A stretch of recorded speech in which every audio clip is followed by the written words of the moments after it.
দুপুরে কড়া রোদ তখন পশ্চিম আকাশে হেলে পড়েছে। ঢাকার ব্যস্ত শহরে এক চিপাগলের শেষ মাথায় চৌধুরী ভিলা। তিনতলা এই বাড়ির নিচতলাটা গত 2 মাস ধরে খালি পড়েছিল। আজ সকাল থেকে সেখানে তোড়জোড় চলছে। ট্রাক ভর্তি মালামাল এসেছে, নতুন ভাড়াটিয়া উঠছে। তিনতলা বারান্দায় রেলিংয়ে হেলান দিয়ে হাতে ধোয়া ওঠা কফির মগ নিয়ে দাঁড়িয়ে আছে শান। তার দৃষ্টি নিচতলার গেটের দিকে। তার পরনে একটা স্লিভলেস গেঞ্জি আর 3/4 প্যান্ট। ফর্সা গায়ের রঙে রোদের আভা পড়ে তাকে বেশ উজ্জ্বল দেখাচ্ছে। চুলগুলো অবিন্যস্ত, যা বাতাসে কপালে এসে পড়ছে। উফ, কি জ্বালা! নিচতলায় আবার ফ্যামিলি ভাড়াটিয়া এলো। ভেবেছিলাম এবার ম্যাচ হিসাবে ভাড়া দিলে কয়েকটা ভালো বন্ধু পাওয়া যাবে, কিন্তু বাবা সেই ফ্যামিলি আনলো। বোরিং।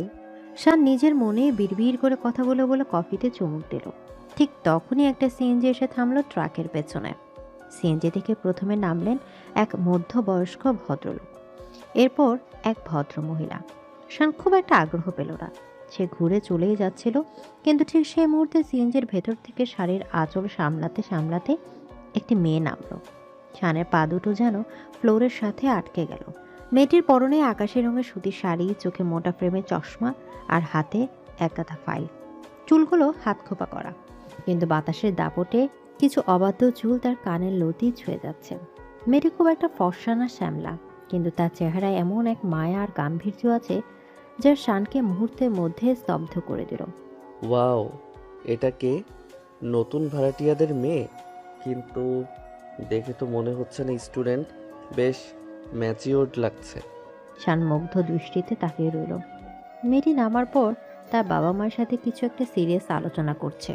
শানের মনে হলো মেয়েটির মধ্যে একটা আলাদা ব্যক্তিত্ব আছে, যা সচরাচর তার বয়সের মেয়েদের মধ্যে দেখা যায় না। শান কফের মগটা রেলিংয়ের উপর রেখে দ্রুত পায়ে ঘরের ভেতর ঢুকলো। তার হৃদস্পন্দন স্বাভাবিকের চেয়ে একটু বেড়ে গেছে। সে ড্রেসিং টেবিলের সামনে দাঁড়িয়ে চুলগুলো একটু ঠিক করে নিল। তারপর একটা টি শার্ট গলিয়ে নিচে নামার প্রস্তুতি নিল। কি রে শান, কোথায় যাচ্ছিস এই অসময়ে? নিচে নতুন ভাড়াটিয়া এসেছে, ভিড় করিস না ওখানে। শানের মা মিসেস রেহানা ড্রয়িং রুমে বসে টিভি দেখছিলেন। ছেলেকে হন্তদন্ত হয়ে বের হতে দেখে তিনি প্রশ্নটা করলেন। শান জুতোর ফিতা বাঁধতে বাঁধতে মেয়ের দিকে তাকালো। তার ঠোঁটে এক চিলতে দুষ্ট হাসি। মা, তুমি তো বলো প্রতিবেশীর বিপদে আপদে পাশে থাকতে হয়। নতুন মানুষ মালামাল নামাতে নিশ্চয়ই কষ্ট হচ্ছে। আমি একটু হেল্প করে আসি। ভদ্রতা তো তোমার কাছেই শেখা।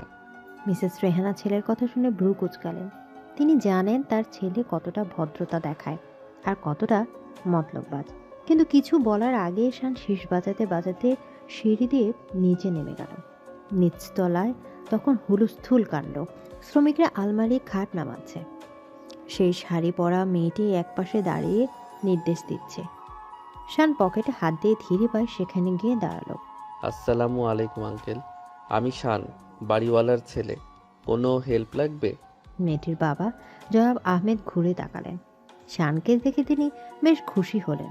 ঘাম মুছতে মুছতে হাসি মুখে এগিয়ে এলেন। ওয়ালাইকুম আসসালাম বাবা, খুব ভালো হলো তোমাকে দেখে। আসলে অনেক মালপত্র তো, লেবাররা সব গুলিয়ে ফেলেছি। তোমার নাম শান, বেশ সুন্দর নাম। জি আঙ্কেল, আপনারা চিন্তা করবেন না, আমি দেখছি। শান কাজের লোককে ধমক দিয়ে কাজ দ্রুত করতে বলল, কিন্তু তার চোখ বারবার সেই মেয়েটির দিকে চলে যাচ্ছে। মেয়েটি এতক্ষণ শানের দিকে তাকায়নি। সে তার ফাইলের কাগজপত্রগুলো মেলাচ্ছিল। হঠাৎ শানের গলার আওয়াজে সে মুখ তুলে তাকালো। মোটা ফ্রেমের চশমার ভেতর দিয়ে তার গভীর কালো চোখ দুটো শানের চোখের সাথে মিলল। শানের মনে হলো বুকের ভেতর কেউ যেন হাতুড়ি পেটাচ্ছে। মেয়েটি খুব শান্ত ভঙ্গিতে শানের দিকে তাকিয়ে সামান্য মাথা নাড়ল, যেন ধন্যবাদ জানাচ্ছে, কিন্তু মুখে কিছু বলল না। হ্যালো, আমি শান, অনার্স সেকেন্ড ইয়ারে পড়ছি। আর আপনি? শান ইচ্ছে করেই মেয়েটির সামনে গিয়ে দাঁড়ালো। মেয়েটি একটু অবাক হলো শানের সরাসরি প্রশ্নে। সে চশমাটা নাক থেকে একটু ঠেলে উপরে তুলে খুব গম্ভীর গলায় উত্তর দিল। আমি সোনিয়া, মাস্টার্স কমপ্লিট করেছি 2 বছর আগে। এখন একটা প্রাইভেট ফার্মে এইচআর হিসেবে জব করছি। শান থমকে গেল। মাস্টার্স কমপ্লিট 2 বছর আগে, তার মানে মেয়ে তার চেয়ে অন্তত 5-6 বছরের বড়। শানের বয়স 22। আর এম 27 বা 28-এর কোঠায়। কিন্তু অদ্ভুত ব্যাপার হলো, এই বয়সের ব্যবধান শোনার পর শানের আগ্রহ কমার বদলে যেন আরো বেড়ে গেল। সে সোনিয়ার আপাত মস্তক একবার দেখে নিল। শাড়িতে তাকে অপরূপ লাগছে। শান একটু না দমে মুচকি হাসল। ও আচ্ছা, গ্রেট। তো আপনাকে কি বলে ডাকবো, আন্টি নাকি খালামণি? শানের মুখে এমন কথা শুনে সোনিয়ার ফর্সা মুখটা রাগে লাল হয়ে গেল। সে ভ্রুকুচকে শানের দিকে তাকালো।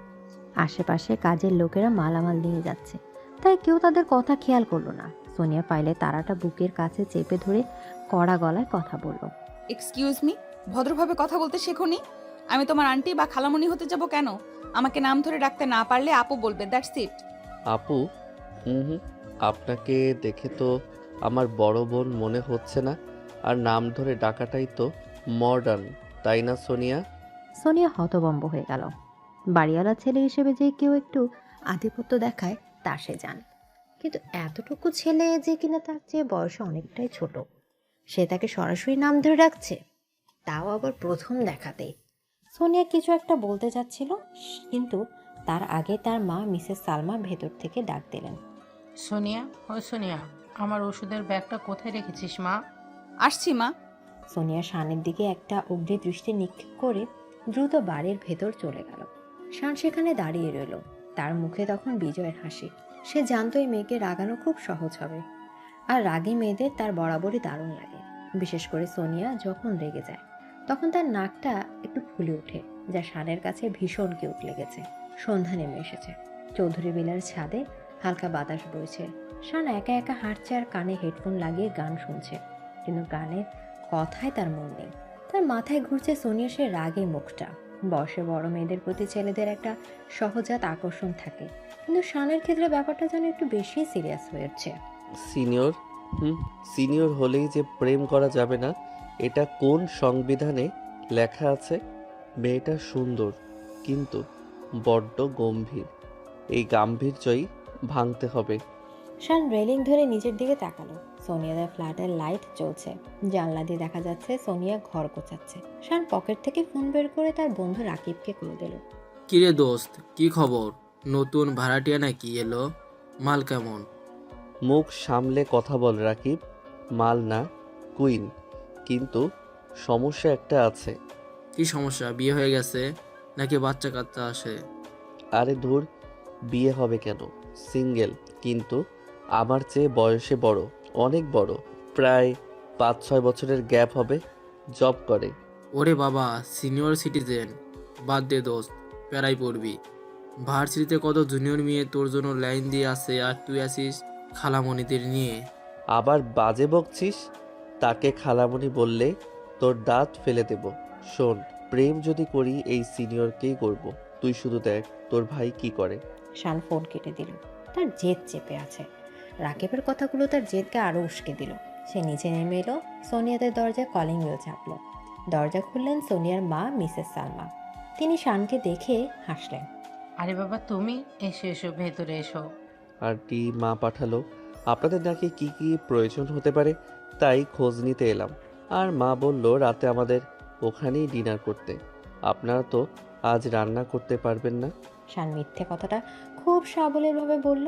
তার মা অবশ্য এমন কিছুই বলেনি, কিন্তু মাকে মানিয়ে নেওয়া শানের জন্য বা হাতের খেল। সোনিয়া তখন পেছনের রুম থেকে ড্রয়িং রুমে আসছিল।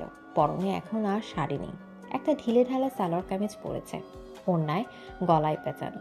চুলগুলো এখন ছেড়ে দেওয়া, পিঠময় ছড়িয়ে আছে। শানকে দেখে সে ধমকে দাঁড়ালো। মা, কে এসেছে? ও তুমি? সোনিয়ার গলায় স্পষ্ট বিরক্তি। শান সেটা গায়ে মাখল না। সে সোফার হাতলে বেশ আয়েশ করে বসলো, যেন এটা তার নিজেরই ড্রয়িং রুম। জি আমি। কি ম্যাম, আমাকে দেখে কি খুব বিরক্ত হলেন? আমি তো হেল্প করতে এসেছি। ছি সোনিয়া, ও বাড়িওয়ালার ছেলে, কত ভালো ছেলেটা। সারাদিন কত দৌড়াদৌড়ি করলো আমাদের জন্য, আর তুই এভাবে কথা বলছিস? বাবা শান, তুমি কিছু মনে করো না। ও অফিস থেকে ফিরে খুব টায়ার্ড, তো তাই মেজাজটা একটু খারাপ। না না আন্টি, ইটস ওকে। সিনিয়র একটু এমন রাগী হয়, আমি কিছু মনে করিনি। শান সিনিয়র শব্দটার উপর একটু বেশি জোর দিল। সোনিয়া সেটা বুঝতে পেরে চোখ পাকালো। মিসেস সালমা রান্নাঘরের দিকে গেলেন পানি আনতে। ড্রয়িং রুমে এখন শুধু শান আর সোনিয়া। পরিবেশটা হঠাৎ করে ভারী হয়ে উঠল। সোনিয়া ধীর পায়ে শানের সামনে এসে দাঁড়ালো। সে শানের চেয়ে উচ্চতায় খুব একটা কম নয়, হিল পড়লে সমান সমানই হবে। সে শানের চোখের দিকে সরাসরি তাকালো। শোনো পিচ্ছি, তুমি কি চাও বলো তো? বাড়িওয়ালার ছেলে বলে কি যা খুশি তাই করবে? আমি তোমার চেয়ে বয়সে অভিজ্ঞতায় সব দিক দিয়েই বড়। আমাকে সম্মান করতে শেখো। সম্মান? সম্মান তো তাকেই করা যায় যাকে মনের গহীনে জায়গা দেওয়া যায়। আর পিচ্ছি, আমি পিচ্ছি কিনা সেটা প্রমাণ করার সুযোগ দিও, তখন বুঝবে। শানের কথাগুলো ছিল দ্ব্যর্থবোধক এবং প্রচণ্ড সাহসী। সোনিয়া এমন উত্তরের জন্য প্রস্তুত ছিল না। সে লজ্জায় আর অপমানে লাল হয়ে গেল। একটা অজানা ছেলে তার বয়সে এত ছোট তাকে এভাবে ইঙ্গিতপূর্ণ কথা বলছে।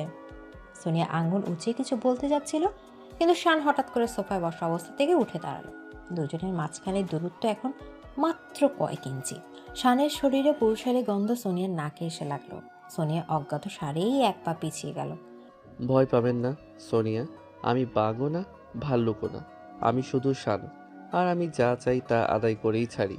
আজ আসছি, রাতে দেখা হবে, তৈরি থেকো সিনিয়র। শান সোনিয়ার কানের কাছে ফিসফিস করে কথাগুলো বলে চোখের পলকে ঘর থেকে বেরিয়ে গেল। সোনিয়ার দরজার দিকে তাকিয়ে রইল স্থাণুবৎ হয়ে। তার বুকের ভেতরটা ধকপথক করছে। রাগ হচ্ছে, কিন্তু রাগের সাথে সাথে একটা অশিহরণও কাজ করছে, যা সে স্বীকার করতে চাইছে না। সে নিজের গালে হাত দিল। গালটা গরম হয়ে আছে। রাতে চৌধুরী বিলার ডাইনিং টেবিলে এলাহি কাণ্ড। শানের বাবা জনাব চৌধুরী এবং মা মিসেস রেহানা সোনিয়ার পরিবারকে আন্তরিকভাবে আপ্যায়ন করছেন। টেবিলে নানা পদের খাবার। শান সোনিয়া ঠিক উল্টো দিকে বসেছে। সোনিয়া শাড়ি পরিবর্তন করে আবার একটা সালোয়ার কামিজ পরেছে, কিন্তু এবার সে ওনাটা খুব সাবধানে গায়ে জড়িয়ে রেখেছে। শান খাচ্ছে কম আর সোনিয়াকে দেখছে বেশি। সোনিয়া মাথা নিচু করে খাচ্ছে, সে পারতপক্ষে মাথা তুলছে না। তা সোনিয়া মা, তোমার অফিস কোথায়? যাতায়াতে কষ্ট হবে না তো? জি আঙ্কেল, গুলশানে। এখান থেকে একটু দূর হবে, তবে ম্যানেজ করে নেব। বাবা তুমি চিন্তা করো না, আমার বাইক আছে তো। সোনিয়া, মানে আপুর যদি সমস্যা হয় আমি ড্রপ করে দেব। আমার তো ওই দিকেই কাজ থাকে মাঝে মাঝে। শান আপু শব্দটা বলার সময় একটু আটকে গিয়ে তারপর বলল, যেন সে জোর করে শব্দটা উচ্চারণ করছে। সোনিয়া চট করে মুখ তুলে তাকালো। শান তখন টেবিলের তলায় পা দিয়ে আলতো করে সোনিয়ার পায়ে একটা টোকা দিল। সোনিয়া চমকে উঠে তার পা সরিয়ে দিল। তার হাতে থাকা চামচটা প্লেটে ঠং করে শব্দ করে পড়ল। সবাই তার দিকে তাকালো। কি হলো মা, ঠিক আছো? জি জি আন্টি, হাত থেকে স্লিপ করেছিল। সোনিয়া শানের দিকে তাকালো। শান তখন খুব মনোযোগ দিয়ে চিকেন চিবোচ্ছে, যেন সে কিছুই জানে না। সোনিয়ার ইচ্ছে করছে ছেলেটার মাথায় পানির জগটা ভেঙে দিতে। এত সাহস! টেবিলের তলায় তাকে স্পর্শ করার সাহস পায় কি করে? কিন্তু সবার সামনে সে কিছু বলতেও পারছে না। সে অসহায়ত্বটা শান খুব উপভোগ করছে। খাওয়া শেষে সবাই যখন ড্রয়িং রুমে বসে গল্প করছে, তখন লোডশেডিং হলো। পুরো এলাকা অন্ধকারে ডুবে গেল। জেনারেটর চালু হতে কয়েক মিনিট সময় লাগে। এই ফাঁকে সবাই মোবাইলের আলো জ্বালালো। সোনিয়া বারান্দার দিকে সরে গেল একটু বাতাসের জন্য। অন্ধকারে সে বুঝতে পারল তার ঠিক পেছনে কেউ দাঁড়িয়ে আছে, কারণ নিঃশ্বাসের শব্দ পাওয়া যাচ্ছে। কে? আমি তোমার দুঃস্বপ্ন। শানের গলাটা খুব কাছে থেকে শোনা গেল। অন্ধকারে সোনিয়া শানকে দেখতে পাচ্ছে না, কিন্তু অনুভব করতে পারছে। শান সোনিয়ার ঠিক পিঠের কাছে দাঁড়িয়ে আছে। সোনিয়া সরে যেতে চাইল, কিন্তু বারান্দার গ্রিল তাকে আটকাচ্ছে। তুমি এখানে কি করছো? সরে দাঁড়াও, কেউ দেখে ফেললে কি ভাববে? কেউ দেখবে না, অন্ধকারই তো ভালো, তাই না? আচ্ছা সোনিয়া, একটা সত্যি কথা বলো তো, আমাকে দেখে কি তোমার সত্যিই শুধু রাগ লাগে, নাকি বুকের ভেতরে অন্য কিছুও হয়? তুমি সীমা ছাড়িয়ে যাচ্ছ শান। আমি তোমার বড় বোনের মতো। বোনের মতো? আচ্ছা, কোনো ভাই কি বোনের দিকে এভাবে তাকায় যেভাবে আমি তোমার দিকে তাকাই? কোনো বোন কি ভাইয়ের স্পর্শে এভাবে কেঁপে ওঠে যেভাবে তুমি ডিনার টেবিলে কেঁপে উঠেছিলে?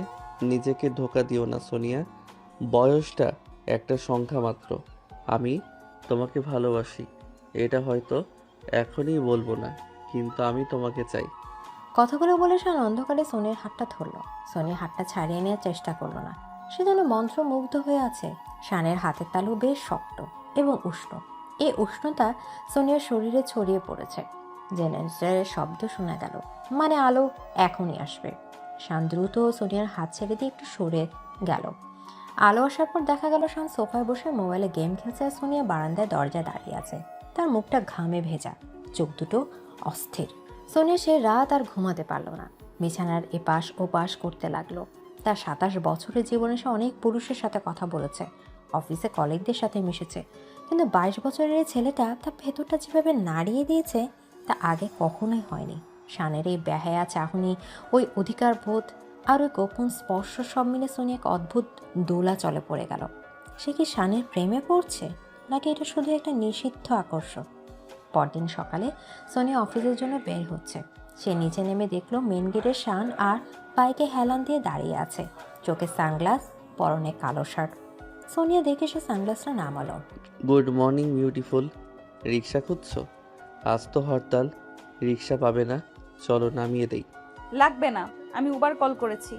উবার আসতে আসতে তো তোমার অফিসের বস তোমাকে ফায়ার করে দেবে। ওঠো বলছি, ভয় নেই, বাইকে উঠলে কামড় দেব না, তবে ব্রেক কষলে যদি আমাকে জড়িয়ে ধরো সেটা তোমার ব্যাপার।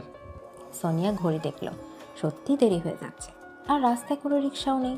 অগত্যা সে দীর্ঘশ্বাস ফেলে শানের বাইকের পেছনে গিয়ে দাঁড়ালো। শান বাইক স্টার্ট দিল। সোনিয়া খুব সাবধানে বাইকের পেছনের রডটা ধরে বসলো, যাতে শানের সাথে কোনো স্পর্শ না লাগে। বাইক চলতে শুরু করলো। বাতাস সোনিয়ার ওড়না বেড়াচ্ছে। শান আয়নায় সোনিয়ার মুখের দিকে তাকে মুচকি হাসলো। দূরত্ব বজায় রাখছো?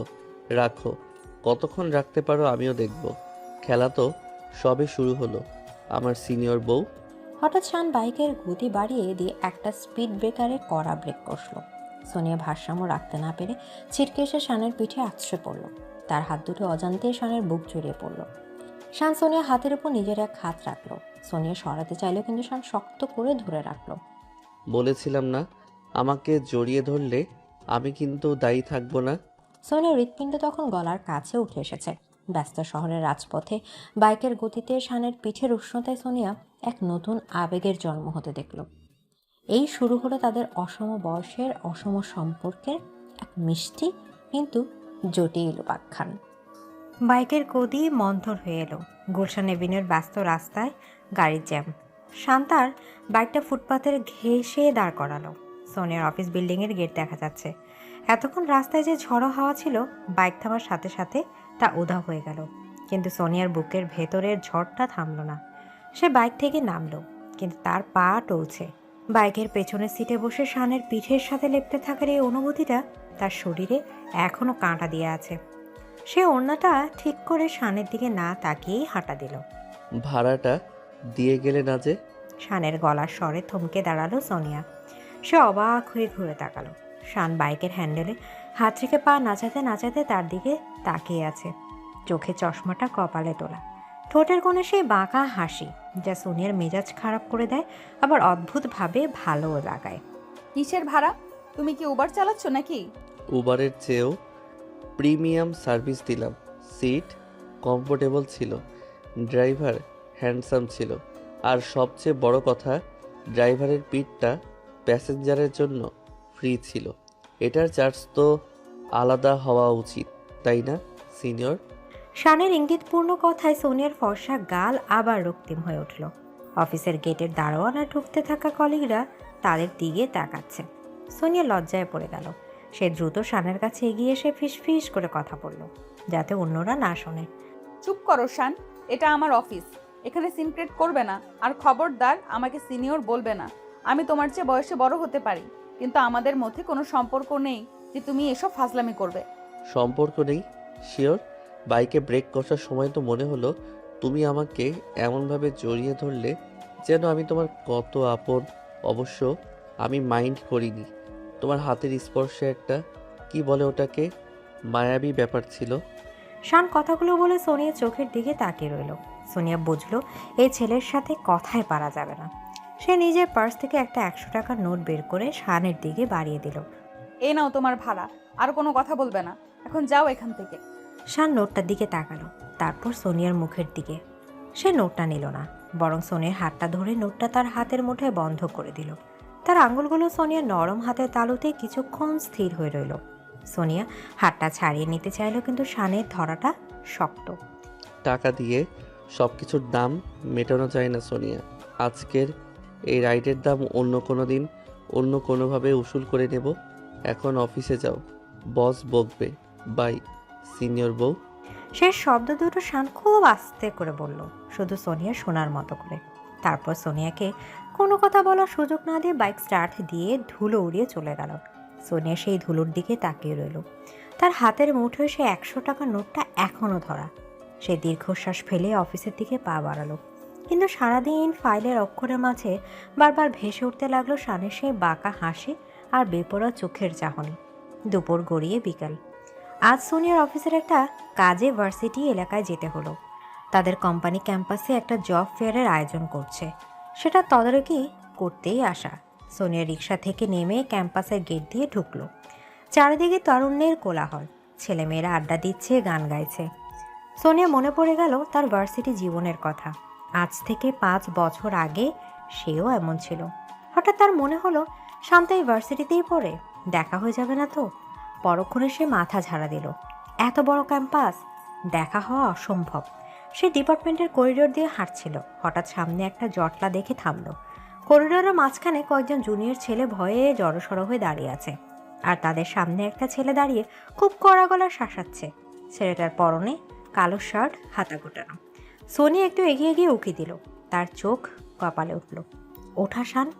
তোরা ফার্স্ট ইয়ারে পড়ে এই ম্যানার্স শিখেছিস? সিনিয়র সামনে দিয়ে যাচ্ছে আর তোরা পকেটে হাত দিয়ে দাঁড়িয়ে আছিস, সালাম দিতে পারিস না?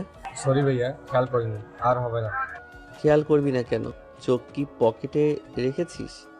নেক্সট টাইম যদি দেখি এমন বেয়াদবি করছিস, তাহলে ক্যান্টিনে নিয়ে গিয়ে কানে ধরে দাঁড় করিয়ে রাখবো। ভাগ এখান থেকে। ওটা শান। জুনিয়র ছেলেগুলো দৌড়ে পালালো। শানের বন্ধুরা পাশে দাঁড়িয়ে হাসছিল। শান তখনও রাগে ফুঁসছে। সোনিয়া অবাক হয়ে দেখছিল। বাড়ির সেই অঞ্চল ফাজিল ছেলেটা এখনো বাঘের মতো গর্জন করছে। তার ব্যক্তিত্বে এমন এক গাম্ভীর্য, তার দাপট আছে যা সোনিয়া আগে দেখেনি। সোনিয়া মুগ্ধ হয়ে তাকিয়েছিল। হঠাৎ শানের চোখ পড়ল তার দিকে। মুহূর্তের মধ্যে শানের মুখের রাগী ভাবটা উধাও হয়ে গেল। সে বন্ধুদের কিছু একটা বলে দ্রুত পায়ে সোনিয়ার দিকে এগিয়ে গেল। আরে তুমি এখানে? পথ ভুলে নাকি আমাকে খুঁজতে? শানের গলার স্বর এখন একদম মাখনের মতো নরম। একটু আগে যে ছেলেকে জুনিয়ররা জমের মতো ভয় পাচ্ছিল, সে এখন সোনিয়ার সামনে দাঁড়িয়ে লাজুক হাসি হাসছে। সোনিয়া এই পরিবর্তন দেখে ভাবা চাকা খেয়ে গেল। অফিসের কাজে এসেছি, জব ফেয়ারের জন্য, কিন্তু তুমি ওভাবে ওদের বকছিলে কেন? ওরা তো বাচ্চা কাচ্চা। বাচ্চা কাচ্চা? ওগুলো এক একটা পিস, শাসন না করলে মাথায় উঠে নাচবে। ভার্সিটিতে সিনিয়র মানেই পাওয়ার, বুঝলে? যেমনটা আমাদের রিলেশনে। যদিও সেখানে আমি জুনিয়র, কিন্তু পাওয়ারটা আমারই থাকবে। আমাদের রিলেশন? কোন রিলেশন? তুমি দিবা স্বপ্ন দেখা বন্ধ করো শান। আর শোনো, ভার্সিটিতে এইসব মাস্তানি করা ভালো না।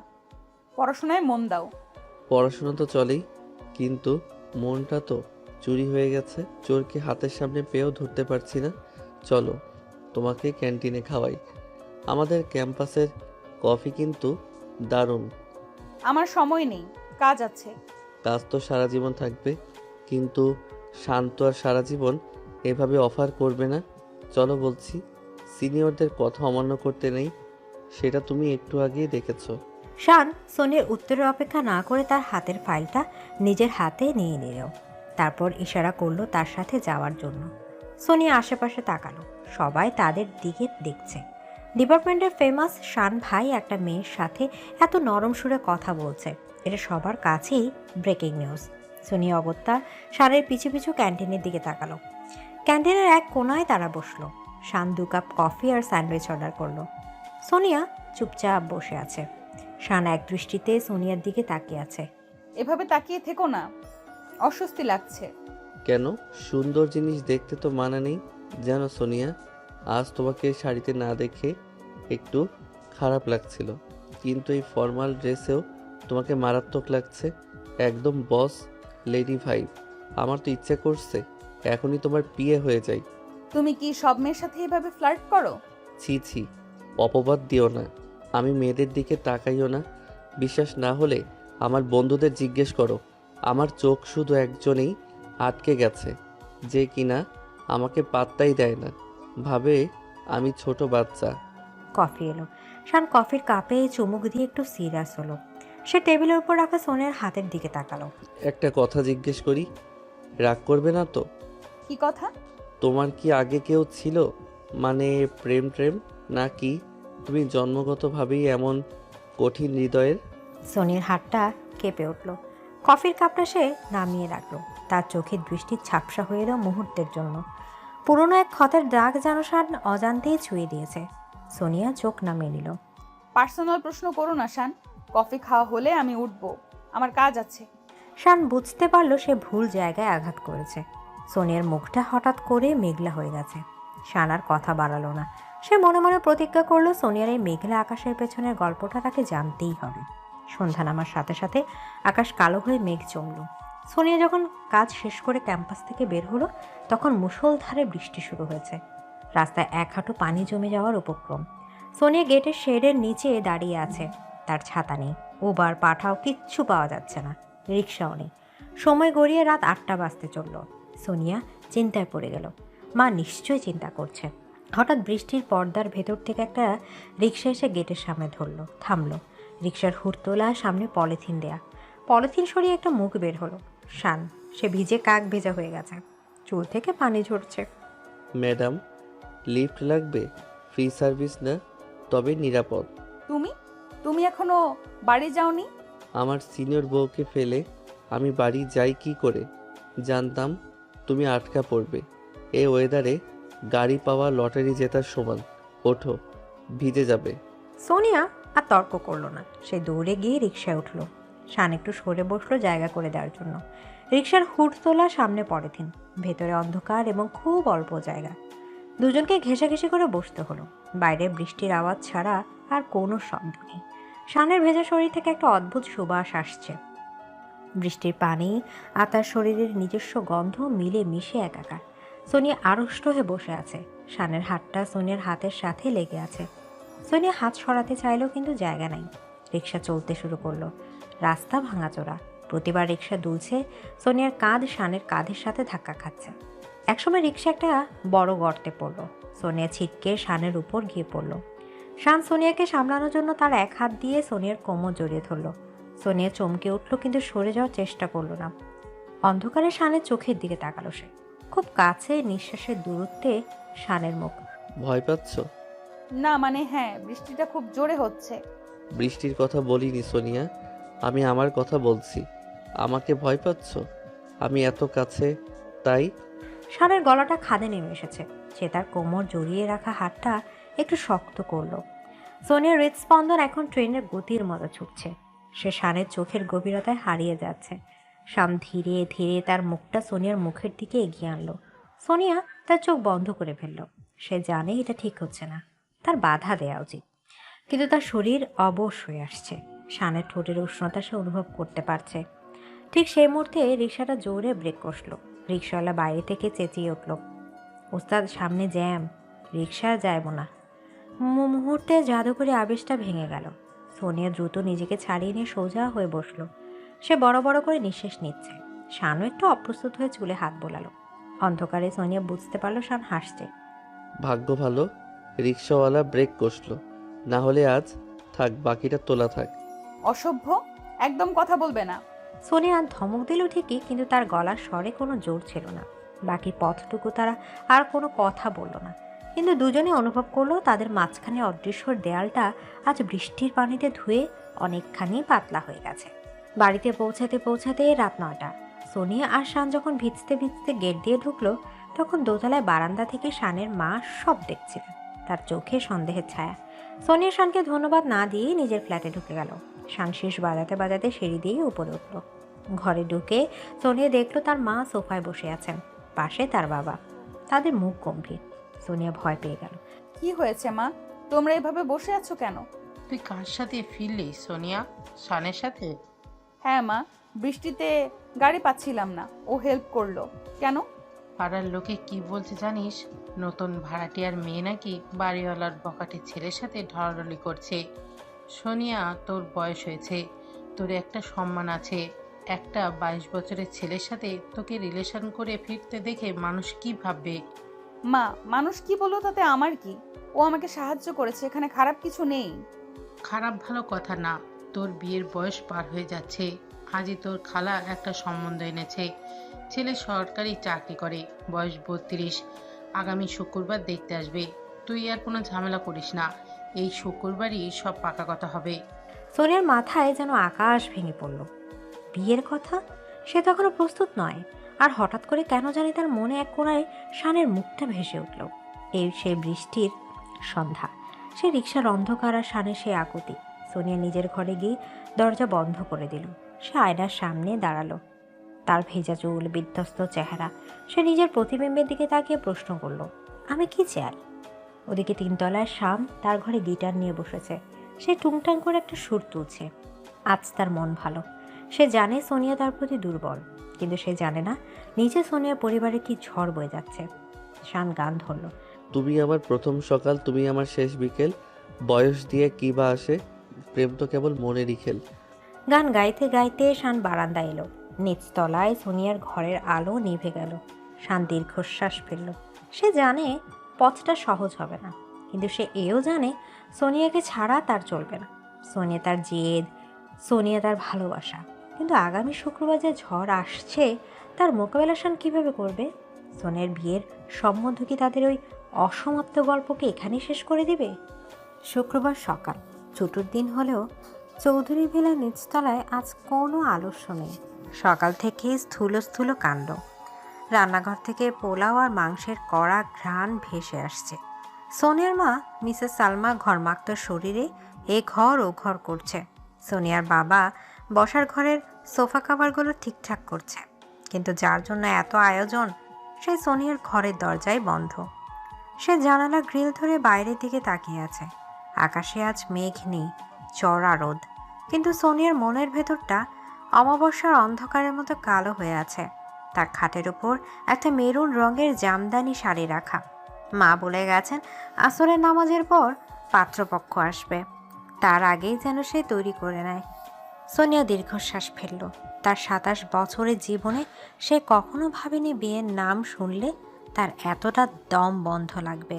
তার চোখের সামনে বারবার ভেসে উঠছে গতরাতের বৃষ্টির দৃশ্য, রিকশার হুড তোলা অন্ধকার আর শানের সেই মায়াবী চোখ। ও সোনিয়া, দরজা খোল মা, পার্লার থেকে মেয়ে এসেছে তোকে সাজাতে। এখনো এইভাবে দাঁড়িয়ে আছিস? শাড়িটা পরিসনি কেন? মায়ের চোখে সোনিয়ার ধ্যান ভাঙল। সে অনিচ্ছা সত্ত্বেও দরজা খুলল। মিসেস সালমা মেয়ের মুখের দিকে তাকিয়ে থমকে গেলেন। সোনিয়ার চোখে কোনো আনন্দ নেই, বরং একরাশ ক্লান্তি আর বিরক্তি। কিন্তু তিনি সেসব উপেক্ষা করলেন। মেয়ের ভালো তার চেয়ে বেশি কেউ বোঝে না, এই বিশ্বাস তার আছে। তিনি জোর করে সোনিয়াকে ড্রেসিং টেবিলের সামনে বসিয়ে দিলেন। মা, আমার শরীরটা ভালো লাগছে না, আজ বাদ দেওয়া যায় না? ওদের না করে দাও। পাগল হয়েছিস? তারা রওনা দিয়ে দিয়েছে। আর ছেলে সরকারি চাকরি করে, এমন সম্বন্ধ লটারিতে পাওয়া যায়। তুই চুপচাপ সেজে নে, কোনো কথা শুনবো না। সোনিয়া আর কোনো কথা বলল না। সে পুতুলের মতো বসে রইল। পার্লারের মেয়েটি তার মুখে মেকআপের প্রলেপ লাগাতে শুরু করলো। কিন্তু সোনিয়ার মনের ভেতরের অস্থিরতা মেকআপ দিয়ে ঢাকা সম্ভব হচ্ছিল না। ওদিকে তিনতলায় শান মাত্র ঘুম থেকে উঠেছে।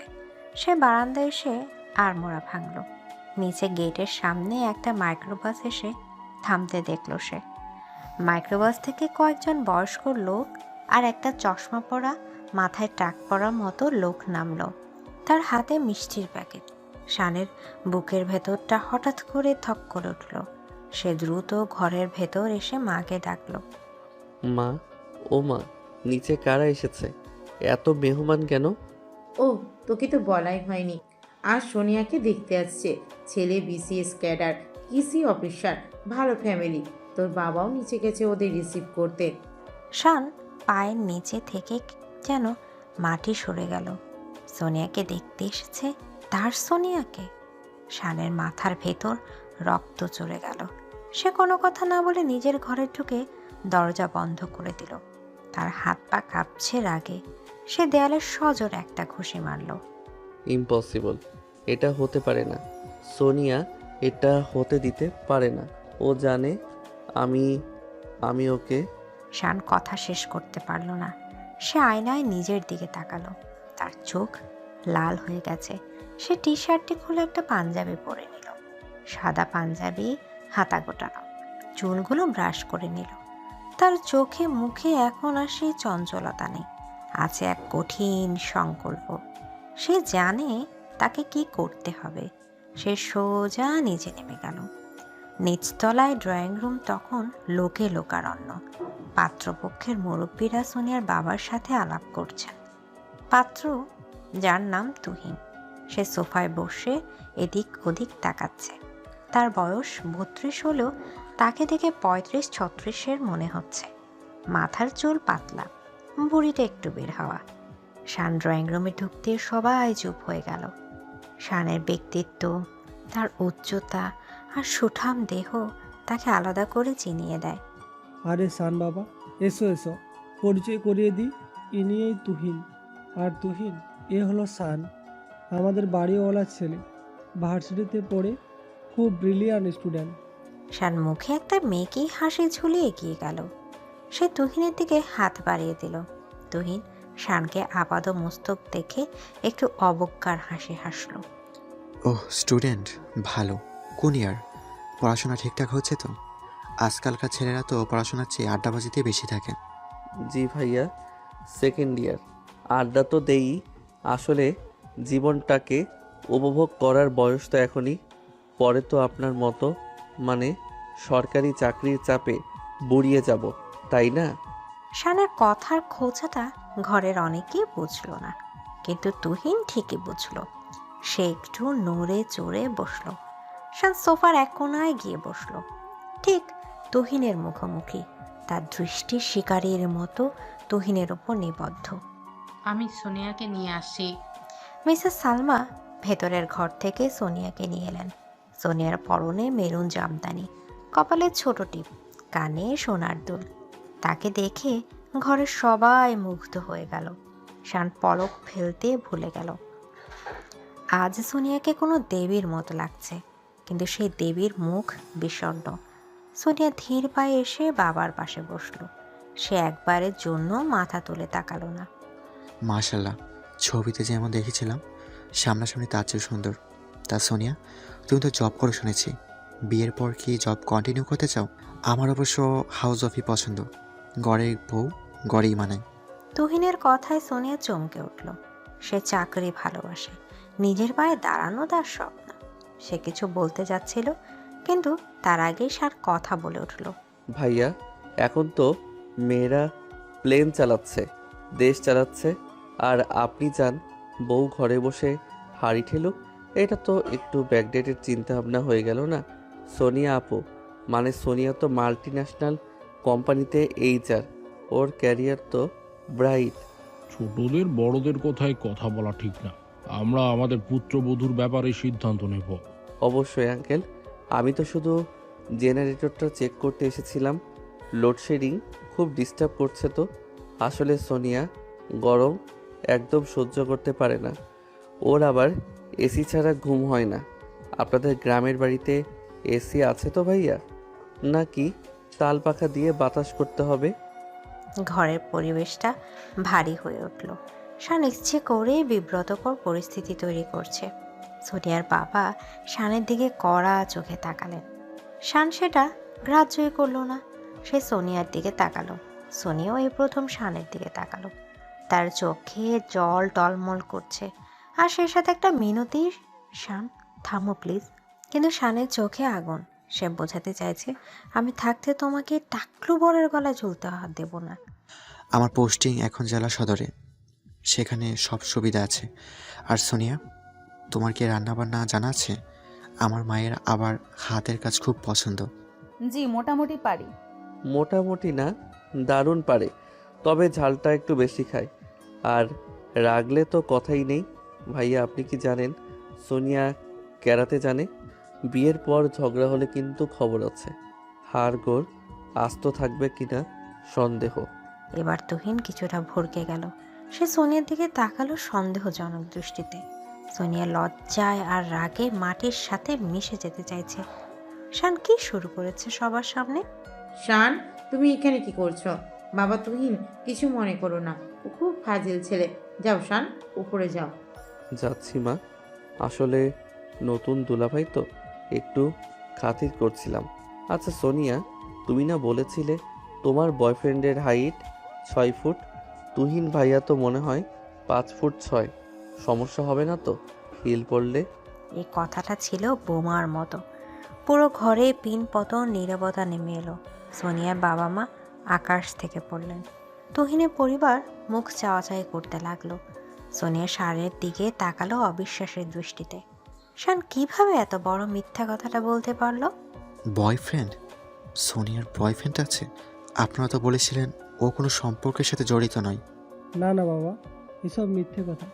শান মজা করছি। সোনিয়ার কোনো বয়ফ্রেন্ড নেই। শান, তুমি এক্ষুনি বের হও এখান থেকে। শান উঠে দাঁড়ালো। তার কাজ শেষ। সে সন্দেহের বীজ বনে দিয়েছে। সে সোনিয়ার দিকে একটা অর্থপূর্ণ দৃষ্টি দিয়ে ঘর থেকে বেরিয়ে গেল।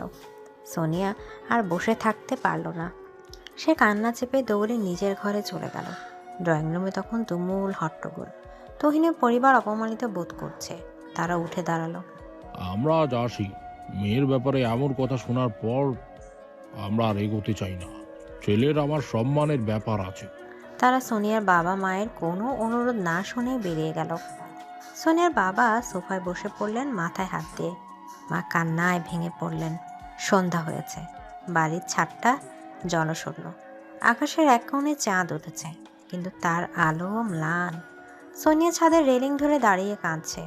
তার চোখ ফুলে গেছে। একটু আগে বাবা তাকে অনেক বকাঝকা করেছেন, কিন্তু তার সব রাগ, সব অভিমান গিয়ে জমা হয়েছে শানের উপর। শান কেন এমন করলো? কেন তার জীবনটা এভাবে তছনছ করে দিল? সিঁড়ি দরজা খোলার শব্দ হলো। সোনিয়া তাকালো না। সে জানে কে এসেছে। পায়ের শব্দটা তার খুব চেনা।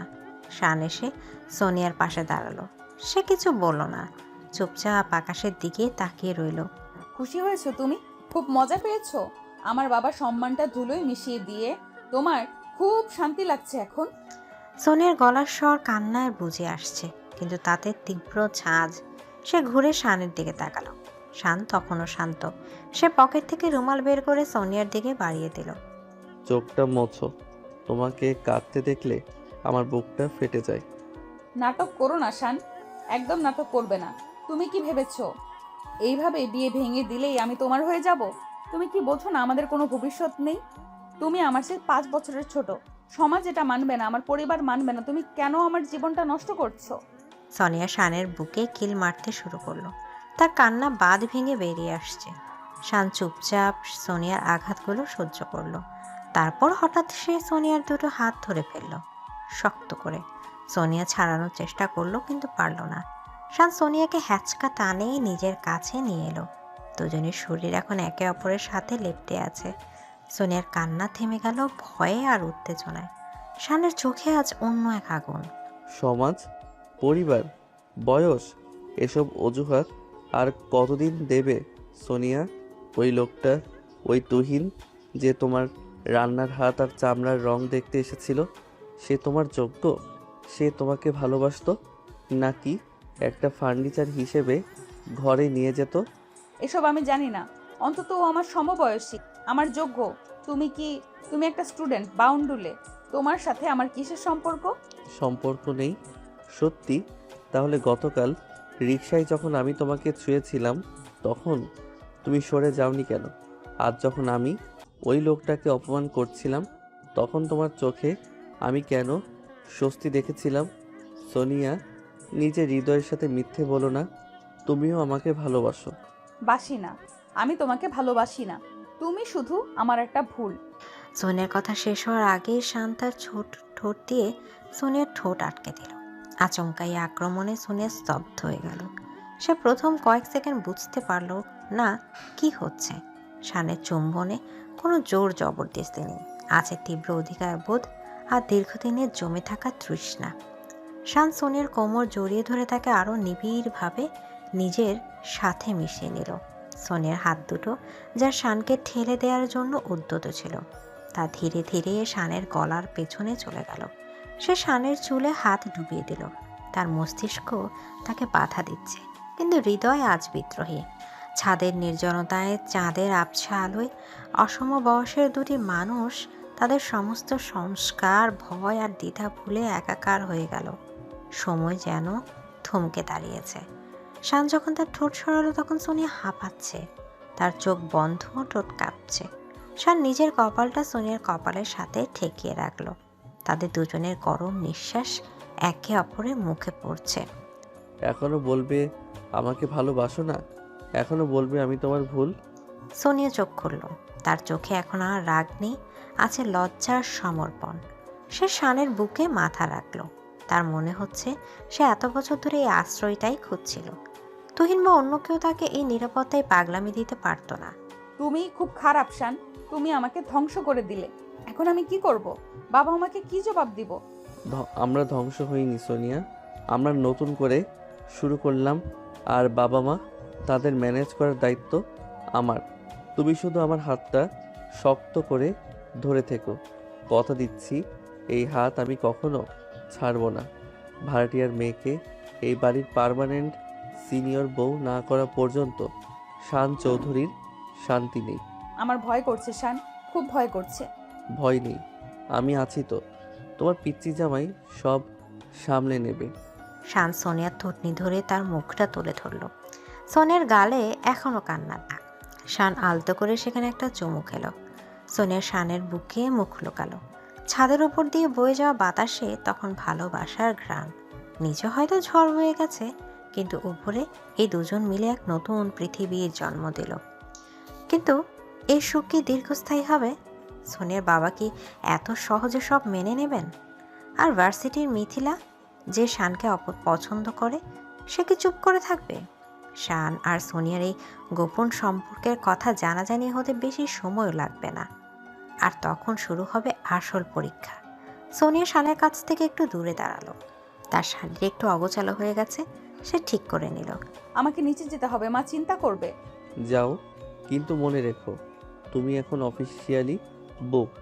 আর কোনো তুহিন বা শাহিন এলে আমি সোজা কিডন্যাপ করে ফেলবো। পাগল। সোনিয়া মুচকি হেসে সিঁড়ির দিকে দৌড় দিল। শান তার যাওয়ার পথের দিকে তাকিয়ে রইল, তার মুখে তৃপ্তির হাসি। সে জানে সামনে অনেক কঠিন পথ, কিন্তু আজ সে সবচেয়ে বড় জয়টা পেয়েছে। সোনিয়ার মনের দরজা সে খুলে ফেলেছে। শান আবার রেলিংয়ে হেলান দিল। পকেট থেকে ফোন বের করে দেখলো মিথিলা 10টা মিস কল। সে ফোনটা সাইলেন্ট করে পকেটে রাখল। আপাতত সোনিয়ার ঠোঁটের স্বাদ, হাতা শরীরে উষ্ণতা ছাড়া শান আর কিছুই ভাবতে চাইছে না। নিচে নেমে সোনিয়া দেখলো তার ঘরে মা বসে আছেন। মায়ের চোখ খোলা। সোনিয়াকে দেখে তিনি উঠে দাঁড়ালেন। কোথায় ছিলে এতক্ষণ? ছাদে? শান ছিল ওখানে? মায়ের সরাসরি প্রশ্নে সোনিয়া থতমত খেয়ে গেল। তার বুক ধরফর করছে। সে কি মিথ্যা বলবে, নাকি সত্যিটা বলে দেবে? মায়ের চোখে সন্দেহ আর উদ্বেগের ছায়া। সোনিয়া ঢোক গেল। মা, আমাকে সত্যি কথা বল সোনিয়া, শানের ওই কথাগুলো কি শুধুই ফাজলামি ছিল, নাকি তোদের মধ্যে সত্যি কিছু চলছে? তুই জানিস ওর বয়স কত? তুই জানিস তুই কি করছিস? মায়ের গলায় হাহাকার। সোনিয়া মায়ের হাতটা ধরল। তার হাত ঠান্ডা হয়ে আছে। সে বুঝতে পারছে এখন আর পালানোর পথ নেই। যুদ্ধটা শুরু হয়ে গেছে নিজের ঘরের ভেতর থেকেই। এদিকে মিসেস সালমার প্রশ্নে সোনিয়ার ঘরের বাতাস ভারী হয়ে উঠল। বাইরের অন্ধকার যেন ঘরের ভেতরে প্রবেশ করেছে। সোনিয়া মায়ের চোখের দিকে তাকালো। সেখানে সে মায়ের চিরচেনা স্নেহ দেখতে পেল না, দেখল একরাশ আতঙ্ক আর অবিশ্বাস। সোনিয়া জানে এই মুহূর্তে একটা মিথ্যা হয়তো পরিস্থিতিটা সামাল দিতে পারত, কিন্তু শানের ছোঁয়ার পর, ছাদের এই ঘটনার পর সোনিয়া নিজের বিবেকের কাছে মিথ্যা বলা অসম্ভব হয়ে দাঁড়িয়েছে। সে মাথা নিচু করে খাটের এক কোণায় বসল। তার নীরবতাই যেন তার অপরাধের স্বীকৃতি। তুই চুপ করে আছিস কেন সোনিয়া? বল যে শান মিথ্যে বলেছে, বল যে তোদের মধ্যে কিচ্ছু নেই। তুই কি বুঝতে পারছিস না মা? ও তোর চেয়ে 5 বছরের ছোট। ও এখনো ছাত্র, আর তুই চাকরি করিস। সমাজ এটাকে কিভাবে দেখবে? লোকে বলবে তুই ভুলিয়ে ভালিয়ে বাড়িওয়ালার ছেলেকে পটিয়েছিস। আমাদের ইজ্জত কোথায় থাকবে? মায়ের গলায় হাহাকার ফুটে উঠল। তিনি সোনিয়ার হাত দুটো খামচে ধরলেন। সোনিয়া চোখের পানি ধরে রাখতে পারল না। সে মায়ের পায়ের কাছে বসে পড়ল। মা বিশ্বাস করো, আমি চাইনি। আমি নিজেকে অনেক বুঝিয়েছি। আমি জানি আমাদের বয়সের তফাৎ অনেক, আমাদের সামাজিক অবস্থান আলাদা, কিন্তু মা ও আমাকে সম্মান করে, ও আমাকে ভালোবাসে। তুহিন ভাইয়ের মতো ও আমাকে আসবাবপত্র ভাবে না। আমি কি করব মা, আমার মন যে মানে না। ভালোবাসা ওইসব ভালোবাসা না, এইটা বয়সের দোষ। শান ছোট ছেলে, ও আবেগে ভাসছে। আর তুই তুই তো বুদ্ধিমতী মেয়ে, তুই কেন এই পাগলামিতে গা ভাসালি? কাল সকালে যদি ও তোকে ছেড়ে দেয়, তখন তুই কোথায় দাঁড়াবি? শোন সোনিয়া, এই সম্পর্ক কোনোদিন টিকবে না, ভুলে যা। কাল থেকেই অফিস শেষ করে সোজা বাসায় ফিরবি, আর শানের ছায়াও মারাবি না।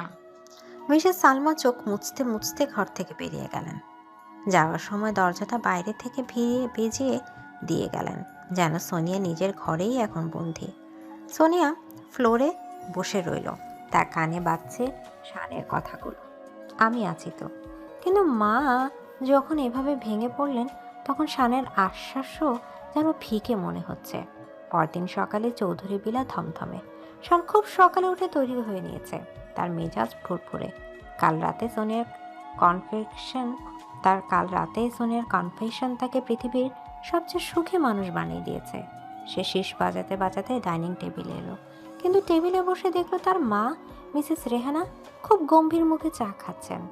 বাবা খবরের কাগজ পড়ছেন, কিন্তু তার কপালে ভাঁজ। গুড মর্নিং মা, আজ নাস্তা কি? খুব খিদে পেয়েছে। খিদে তো পাবেই, অন্যের ভিড়ে ভাঙার জন্য এত এনার্জি খরচ করলে খিদে পাওয়া স্বাভাবিক। শান চমকে মায়ের দিকে তাকালো। মা সব বুঝে ফেলেছেন নাকি অনুমান করেছেন? শান দ্রুত নিজেকে সামনে নিল। সে একটা টোস্ট হাতে নিয়ে স্বাভাবিক হওয়ার ভান করলো। কিসের বিয়ে ভাঙা মা? আমি তো সত্যি কথাই বলেছিলাম। ওই লোকটা সোনিয়ার যোগ্য ছিল না। একটা মেয়েকে শাড়ি আর গয়না দিয়ে মাপা যায় না। যোগ্য কি অযোগ্য সেইটা দেখার দায়িত্ব তোর না শান। তুই কেন নাক গলাতে গেলি? আর পাড়ার মোড়ে মোড়ে এসব কি শুনছি? তুই নাকি সোনিয়াকে বাইক করে ঘুরিস, বৃষ্টির দিন রিক্সায় করে ফিরেছিস। শান, তুই কি জানিস ওরা আমাদের ভাড়াটিয়া? ওরা আমাদের স্ট্যাটাসের সাথে যায় না। আর ওই মেয়ে তোর চেয়ে কত বড় জানিস? তোর কি মাথা খারাপ হয়েছে? মা প্লিজ, স্ট্যাটাস আর বয়সের কথা বলে ছোট লোকই করো না। সোনিয়া এডুকেটেড, স্মার্ট আর ভালো ফ্যামিলির মেয়ে। আর বয়স প্রেম কি ক্যালেন্ডার দেখে হয়? আমি ওকে ভালোবাসি মা, আর এটা কোনো গুজব না, এটা সত্যি। শানের বাবা জনাব চৌধুরী এতক্ষণ চুপ ছিলেন। ছেলের মুখে এমন সরাসরি স্বীকারোক্ত শুনে তিনি হাতের কাগজটা সজোরে টেবিলের উপর আছাড় মারলেন। চায়ের কাপটা ঝনঝন করে কেঁপে উঠল। মুখ সামলে কথা বলবে এদব। আমাদের সামনে দাঁড়িয়ে প্রেম করার কথা বলছিস, তো আবার এই বয়স্ক মেয়ের সাথে? আজই আমি ওদের বাড়ি ছাড়ার নোটিশ দেব। এই বাড়িতে থেকে আমার ছেলের মাথা খাওয়া আমি সহ্য করব না। বাবা, তুমি এটা করতে পারো না। ওদের কোনো দোষ নেই। আমি সোনিয়াকে পছন্দ করেছি। তুমি যদি ওদের বের করে দাও, তাহলে আমিও এই বাড়ি ছেড়ে চলে যাব। ওরে আমার রোমিও, বাড়ি ছেড়ে যাবি? পকেটে কয় টাকা আছে তোর? বাপের হোটেলে গিয়ে বাপের চোখ রাঙাচ্ছিস? ভার্সিটিতে যা, ফিরে এসে যেন দেখি মাথা ঠান্ডা হয়েছে।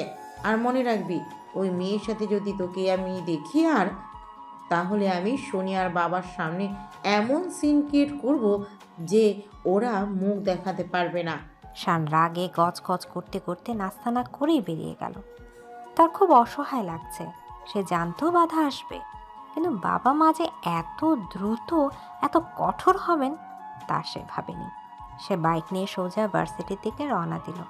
তার এখন সোনিয়ার সাথে কথা বলা খুব দরকার, কিন্তু সোনিয়ার ফোন বন্ধ।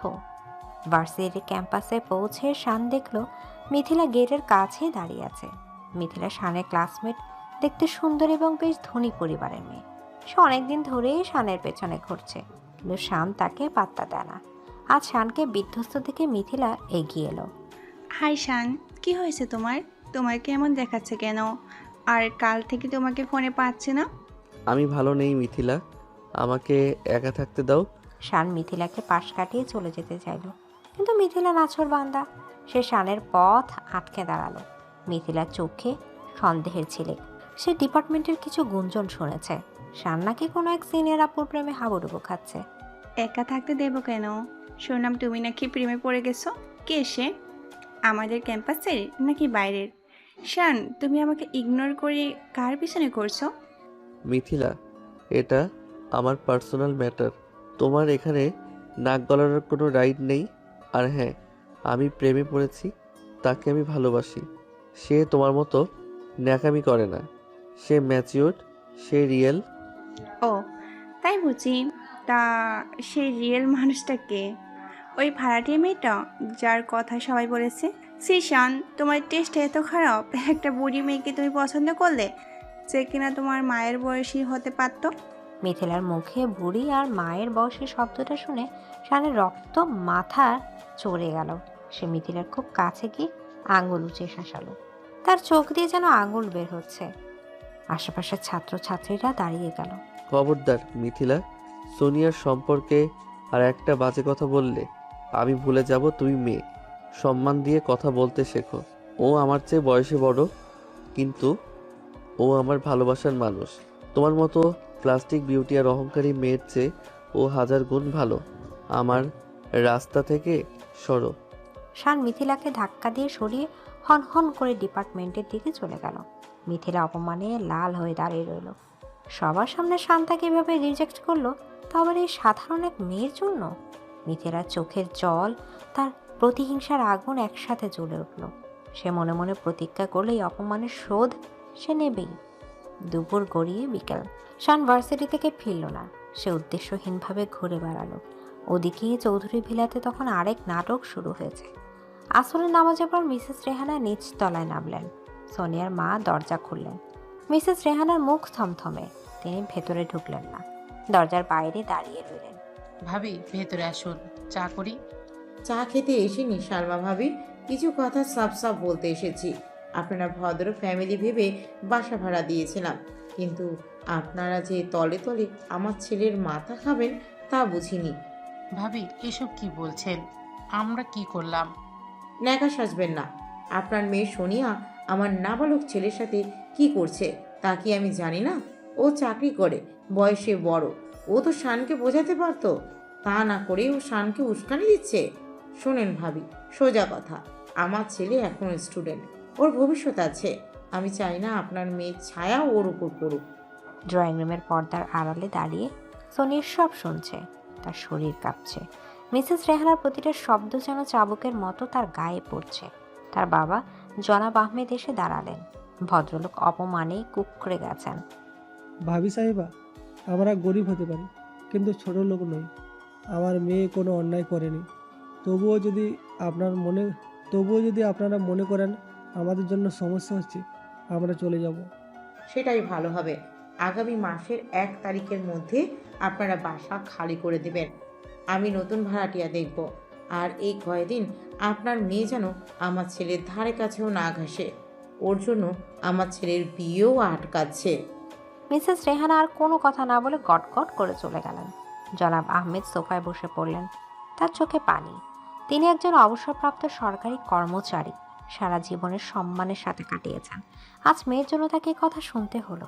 মিসেস সালমা স্বামীর পাশে বসে কাঁদতে লাগলেন। সোনিয়া পর্দা সরিয়ে বেরিয়ে এলো। তার চোখ শুকনো, কিন্তু এই চোখের দৃষ্টিতে আছে এক গভীর শূন্যতা। সে জানে এই পরিস্থিতির জন্য সেই দায়ী। সন্ধ্যা নামলো। শান বাড়ি ফিরল। সে দেখল নিচতলায় অন্ধকার, কোনো আলো জ্বলছে না। 3 তলায় উঠে সে মায়ের মুখোমুখি হলো না। সোজা নিজের ঘরে গিয়ে শুয়ে পড়ল। রাত গভীর হতে লাগলো। শান কিছুতেই ঘুমাতে পারছে না। তার মনে হচ্ছে সোনিয়া এখন কি করছে, খুব কাঁদছে কি? শান আর থাকতে পারল না। সে বিছানা ছেড়ে উঠল। ঘড়িতে রাত 1টা বাজে। সবাই ঘুমিয়ে। শান খুব সাবধানে পা টিপিয়ে সিঁড়ি দিয়ে নিচে নামলো। নিচতলার কলাপসিকল গেট তালা দেয়া, কিন্তু শান জানে রান্নাঘরের জানালা গ্রিলটা একটু আলগা। সে ছোটবেলায় অনেকবার ওখান থেকে বল বের করেছে। শান জানলার কাছে গিয়ে টোকা দিল। 1 বার, 2 বার, ভিতর থেকে কোনো সারা শব্দ নেই। শান হাল ছাড়ল না। সেইবার সোনিয়ার মোবাইলে মিস কল দিল। সোনিয়ার ফোন অন আছে। মিনিট 5 পর রান্নাঘরের পেছনে বারান্দার দরজায় ক্যাচ ক্যাচ শব্দ করে খুলল। সোনিয়া বেরিয়ে এলো। অন্ধকারে তাকে ছায়ার মতো লাগছে। শান গ্রিলের ফাঁক দিয়ে হাত বাড়িয়ে দিল। সোনিয়া, তুমি এসেছো? আমি জানতাম তুমি আসবে। কেন এসেছো শান? আর কি বাকি আছে? তোমার মা আজ আমার বাবাকে অপমান করে বাসা ছাড়তে বলেছেন। আমরা আগামী মাসেই চলে যাচ্ছি। তুমি কি সেটা শুনতে এসেছো? সোনিয়ার গলা খুব শান্ত, কিন্তু সেই শান্ত ভাবনা ঝড়ের পূর্বাভাস। শান গ্রিলটা ধরে ঝাঁকি দিল। তার খুব কষ্ট হচ্ছে সোনিয়ার এই অবস্থা দেখে। আমি সব শুনেছি সোরিয়া, মা যা করেছে তা অন্যায়, কিন্তু বিশ্বাস করো আমি এটা হতে দেব না। তোমরা কোথাও যাবে না, আমি বাবার সাথে কথা বলবো, দরকার হলে পায়ে ধরবো। আর কত তামাশা করবে শান? তুমি বুঝছো না কেন? আমাদের এই সম্পর্কটা বিষ হয়ে গেছে। তোমার আর আমার পৃথিবী আলাদা। তুমি বাড়ির মালিকের আদরের দুলাল আর আমি ভাড়াটিয়ার মেয়ে। তার উপর আমি তোমার সিনিয়র। এই সমীকরণ মিলবে না শান। প্লিজ আমাকে মুক্তি দাও, তুমি চলে যাও। মুক্তি? ভালোবাসায় মুক্তি বলে কিছু নেই সোনিয়া, আছে শুধু বাঁধন। তুমি যতবার আমাকে ঠেলে দেবে আমি ততবার ফিরে আসব। আমি তোমাকে ছাড়া বাঁচবো না। শান গ্রিলের ফাঁক দিয়ে জোর করে সোনিয়ার হাতটা টেনে দিল। সোনিয়া বাধা দিল না। সে শানের হাতের উপর মাথা থেকে কেঁদে ফেলল। এ প্রথম সোনিয়া শানের সামনে এভাবে ভেঙে পড়ল। তার সব অভিনয়, সব কষ্ট কান্নার সাথে গলে পড়ছে। শান গ্রিলের ফাঁক দিয়ে হাত ঢুকিয়ে সোনিয়ার চোখের পানি মুছিয়ে দিল। তার আঙুলগুলো সোনিয়ার গালে বুলিয়ে দিল পরম মমতায়। কেঁদো না সোনিয়া বউ, তোমার এই কান্না আমার বুকে তীরের মতো বিঁধছে। তুমি শুধু আমাকে বিশ্বাস করো। আমি স্টুডেন্ট হতে পারি, আমার টাকা না থাকতে পারে, কিন্তু আমার মেরুদণ্ড আছে। আমি তোমাকে আমার করে নেবই। মা বাসা ছাড়তে বলেছে, ঠিক আছে, আমি আমার পড়াশোনার পাশাপাশি পার্ট টাইম জব খুঁজবো। আমরা অন্য কোথাও বাসা নেব, কিন্তু তোমাকে আমি ছাড়বো না। তুমি পাগল শান, একদম পাগল। তুমি নিজের পরিবার ছাড়বে আমার জন্য? যে পরিবার আমার ভালোবাসাকে সম্মান করে না, সেই পরিবারের মেয়ে তুমি আমার কাছে বেশি, সেই পরিবারের চেয়ে তুমি আমার কাছে বেশি দামি। আর পরিবার তো একদিন মেনে নেবেই, যখন দেখবে তাদের ছেলে ভালো আছে। কিন্তু তোমাকে হারালে আমি আর ভালো থাকতে পারবো না। সোনিয়া মুখ তুলে শানের দিকে তাকালো। অন্ধকার শানের চোখ দুটো জল জল করছে এক অদ্ভুত দীপ্তিতে। সোনিয়া বুঝতে পারলে ছেলেটা শুধু কথার ফুলঝুরি নয়, সে সত্যিই তাকে ভালোবাসে। সোনিয়া শানের হাতটা নিজের ঠোঁটের কাছে নিয়ে চুমু খেলো। আমি জানি না কি হবে, কিন্তু আজ আমার খুব ভয় করছিল। মনে হচ্ছিল আমি সব হারিয়ে ফেলেছি, কিন্তু তুমি আসার পর মনে হচ্ছে আমি লড়তে পারবো। আমরা একসাথে লড়বো। কাল থেকে মিশন শুরু। তুমি শুধু স্ট্রং থেকো, বাবা মায়ের চোখের দিকে তাকিয়ে কথা বলবে। তুমি কোনো পাপ করনি সোনিয়া, তুমি শুধু ভালোবেসেছো। হঠাৎ ওপরতলার কারো পায়ের শব্দ শোনা গেল। সম্ভবত দারোয়ান চাচা রাউন্ডে বেরিয়েছে। শান দ্রুত হাত সরিয়ে নিল। আমাকে যেতে হবে। কাল সকালে ভার্সিটি যাওয়ার পথে নিচে থেকো, কথা আছে। গুড নাইট সিনিয়র বউ। সাবধানে যেও। শুভরাত্রি। শান অন্ধকারের মধ্যে মিশে গেল। সোনিয়া কিছুক্ষণ সেখানে দাঁড়িয়ে রইল। তার বুকের ভেতরের ভারটা কিছুটা কমেছে। সে ঘরে ফিরে এলো। বিছানায় শুয়ে সে ভাবলেও কাল কি হবে সে জানে না, কিন্তু আজ রাতে সে নিশ্চিন্তে ঘুমাবে। কারণ সে জানে দেয়ালের ওপাশে এমন একজন আছে যে তার জন্য পুরো পৃথিবীর সাথে লড়তে প্রস্তুত। কিন্তু শান যখন তিনতলার তার ঘরের দরজার সামনে পৌঁছালো, তখন দেখলো তার ঘরের আলো জ্বলছে। দরজাটা খোলা। শানের মা মিসেস রেহানা শানের বিছানায় বসে আছেন। তার হাতে শানের ডায়েরি। শানের বুকটা ধক করে উঠল। এই ডায়েরিতে সোনিয়ার প্রতি তার সব অনুভূতি, তাদের সব গোপন মুহূর্তের কথা লেখা আছে। বাহ, আমার ছেলে তো বেশ বড় লেখক হয়ে গেছে। বৃষ্টির দিনে তোমার ভেজা শাড়ি, বেশ রোমান্টিক। শান দরজার সামনে জমে গেল। মা তার ব্যক্তিগত ডায়েরি পড়ছেন। মায়ের মুখটা ধীরে ধীরে শানের দিকে ঘুরল। সেই মুখে এক কঠিন প্রতিজ্ঞা। আমি ভেবেছিলাম এটা শুধুই ছেলে মানুষই, কিন্তু তুই তো দেখছি অনেক দূরে গিয়ে গেছিস। ঠিক আছে শান, তুই যখন সোজা পথে আসবি না, তখন আমাকেই বাঁকা পথ ধরতে হবে। কাল সকালে আমি সোনিয়ার অফিসে যাব। ওর বসকে জানাবো ও কিভাবে চরিত্রহীনতার পরিচয় দিয়ে আমার ছেলেকে ফাঁদে ফেলেছে। ওর চাকরিটা যাতে না থাকে সেই ব্যবস্থা আমি করব। পেটে ভাত না জুটলে প্রেম এমনিতেও জানলা দিয়ে পালাবে। মা, তুমি এটা করবে না মা, প্লিজ। শান মায়ের পায়ের কাছে বসে পড়ল, কিন্তু মিসেস রেহানা পাথরের মতো বসে রইলেন। শানের জীবনে এবার আসলো আসল ঝড় শুরু হতে যাচ্ছে। প্রেমিকা নাকি মা, কার জেদ জিতবে? আর সোনিয়া কি পারবে নিজের ক্যারিয়ার আর আত্মসম্মান বাঁচাতে? ভোরের আলো ফোটার আগেই চৌধুরী ভিলা আজ জেগে উঠেছে, কিন্তু সেই জাগরণ কোনো শুভ সকালের বার্তা নিয়ে আসেনি। সারা রাত শান চোখের পাতা এক করতে পারেনি। তার মায়ের জেদ এবং প্রতিজ্ঞার কথা সে জানে। মিসেস রেহানা যা বলেন তা করেই ছাড়েন। সকাল 8টা বাজতেই মিসেস রেহানা শাড়ি পরে কাঁধে ব্যাগ ঝুলিয়ে ড্রয়িং রুমে এসে দাঁড়ালেন। তার গন্তব্য পরিষ্কার, সোনিয়ার অফিস। শান সিঁড়ির মাঝখানে দাঁড়িয়ে মায়ের পথ আটকালো। তার চোখ রক্তবর্ণ, চুল উস্কো খুস্কো। মা, তুমি যাবে না, আমি তোমাকে যেতে দেব না। তুমি যদি আজ সোনিয়ার অফিসে গিয়ে কোনো সিন ক্রিয়েট করো তাহলে তুমি তোমার ছেলেকে হারাবে। পথ ছাড় শান, তুই অন্ধ হয়ে গেছিস। তোর ভালোর জন্যই আমাকে এই বিষ বৃক্ষ উপড়ে ফেলতে হবে।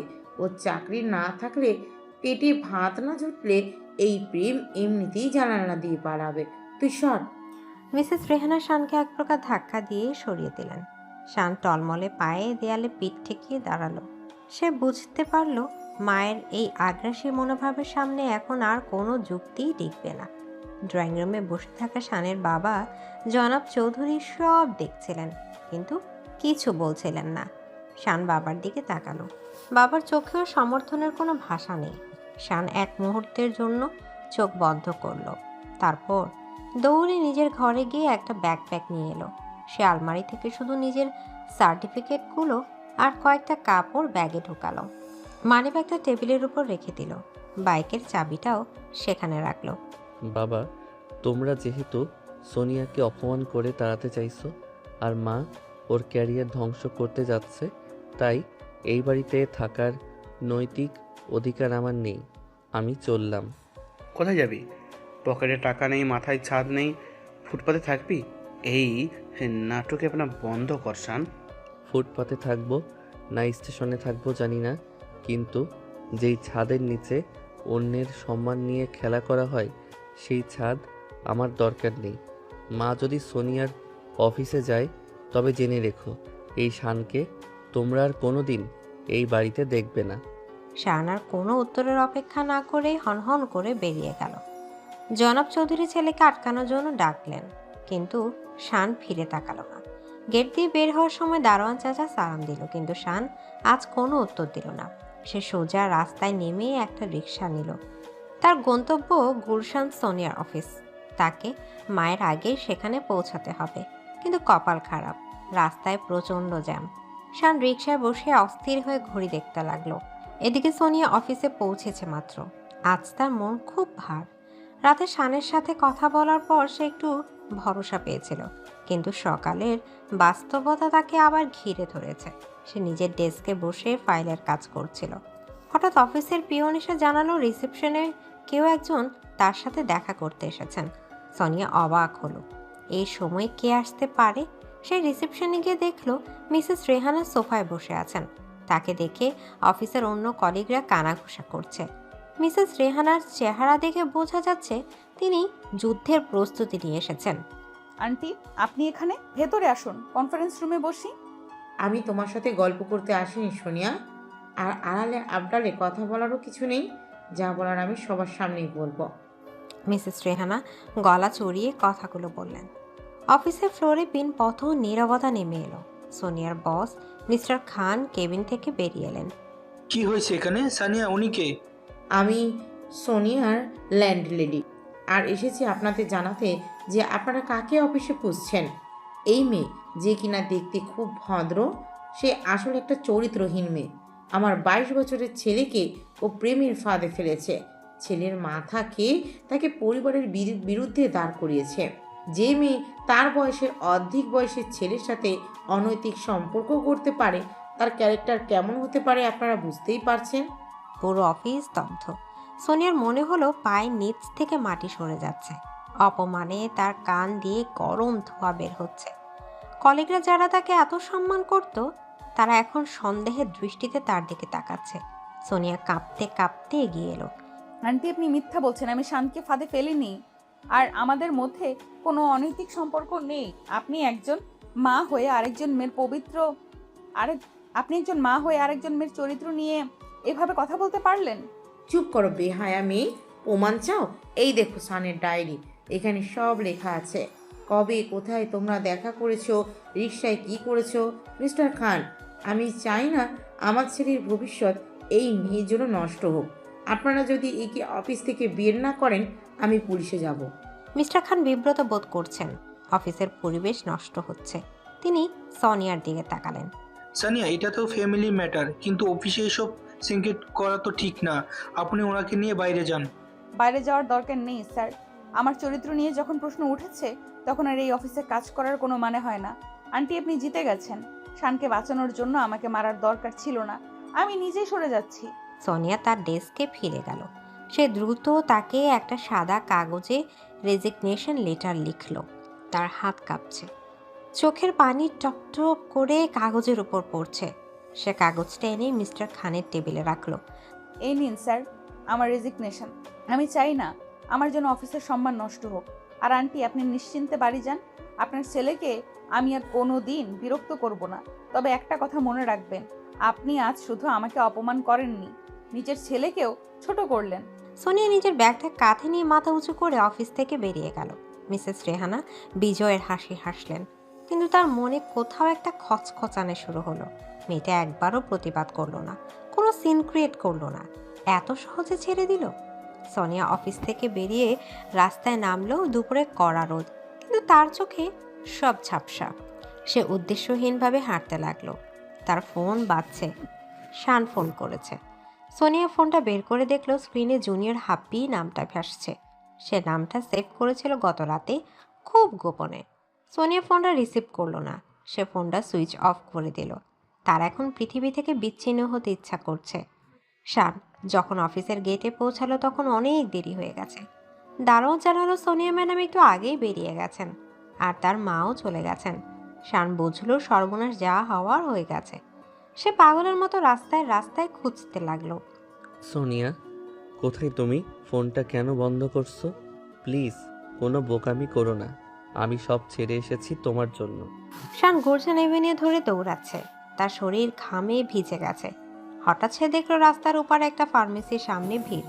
মানুষজন জটলা পাকিয়ে আছে। শানের বুকটা ধক করে উঠল। সে কোনো মতে রাস্তা পার হয়ে ভিড় ঠেলে ভেতরে ঢুকলো। রাস্তার উপর রক্তাক্ত অবস্থায় পড়ে আছে সোনিয়া। তার কপাল কেটে রক্ত পড়ছে।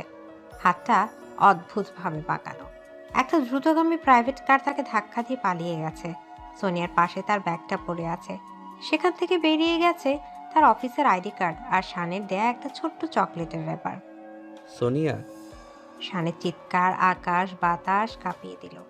সে সোনিয়ার পাশে বসে পড়ল। সোনিয়ার মাথাটা নিজের কোলে তুলে নিল। সোনিয়ার চোখ আধ বোঝা। সে যন্ত্রণায় কাতরাচ্ছে। সোনিয়া, তাকাও আমার দিকে। কিচ্ছু হবে না তোমার। আমি এসেছি তো।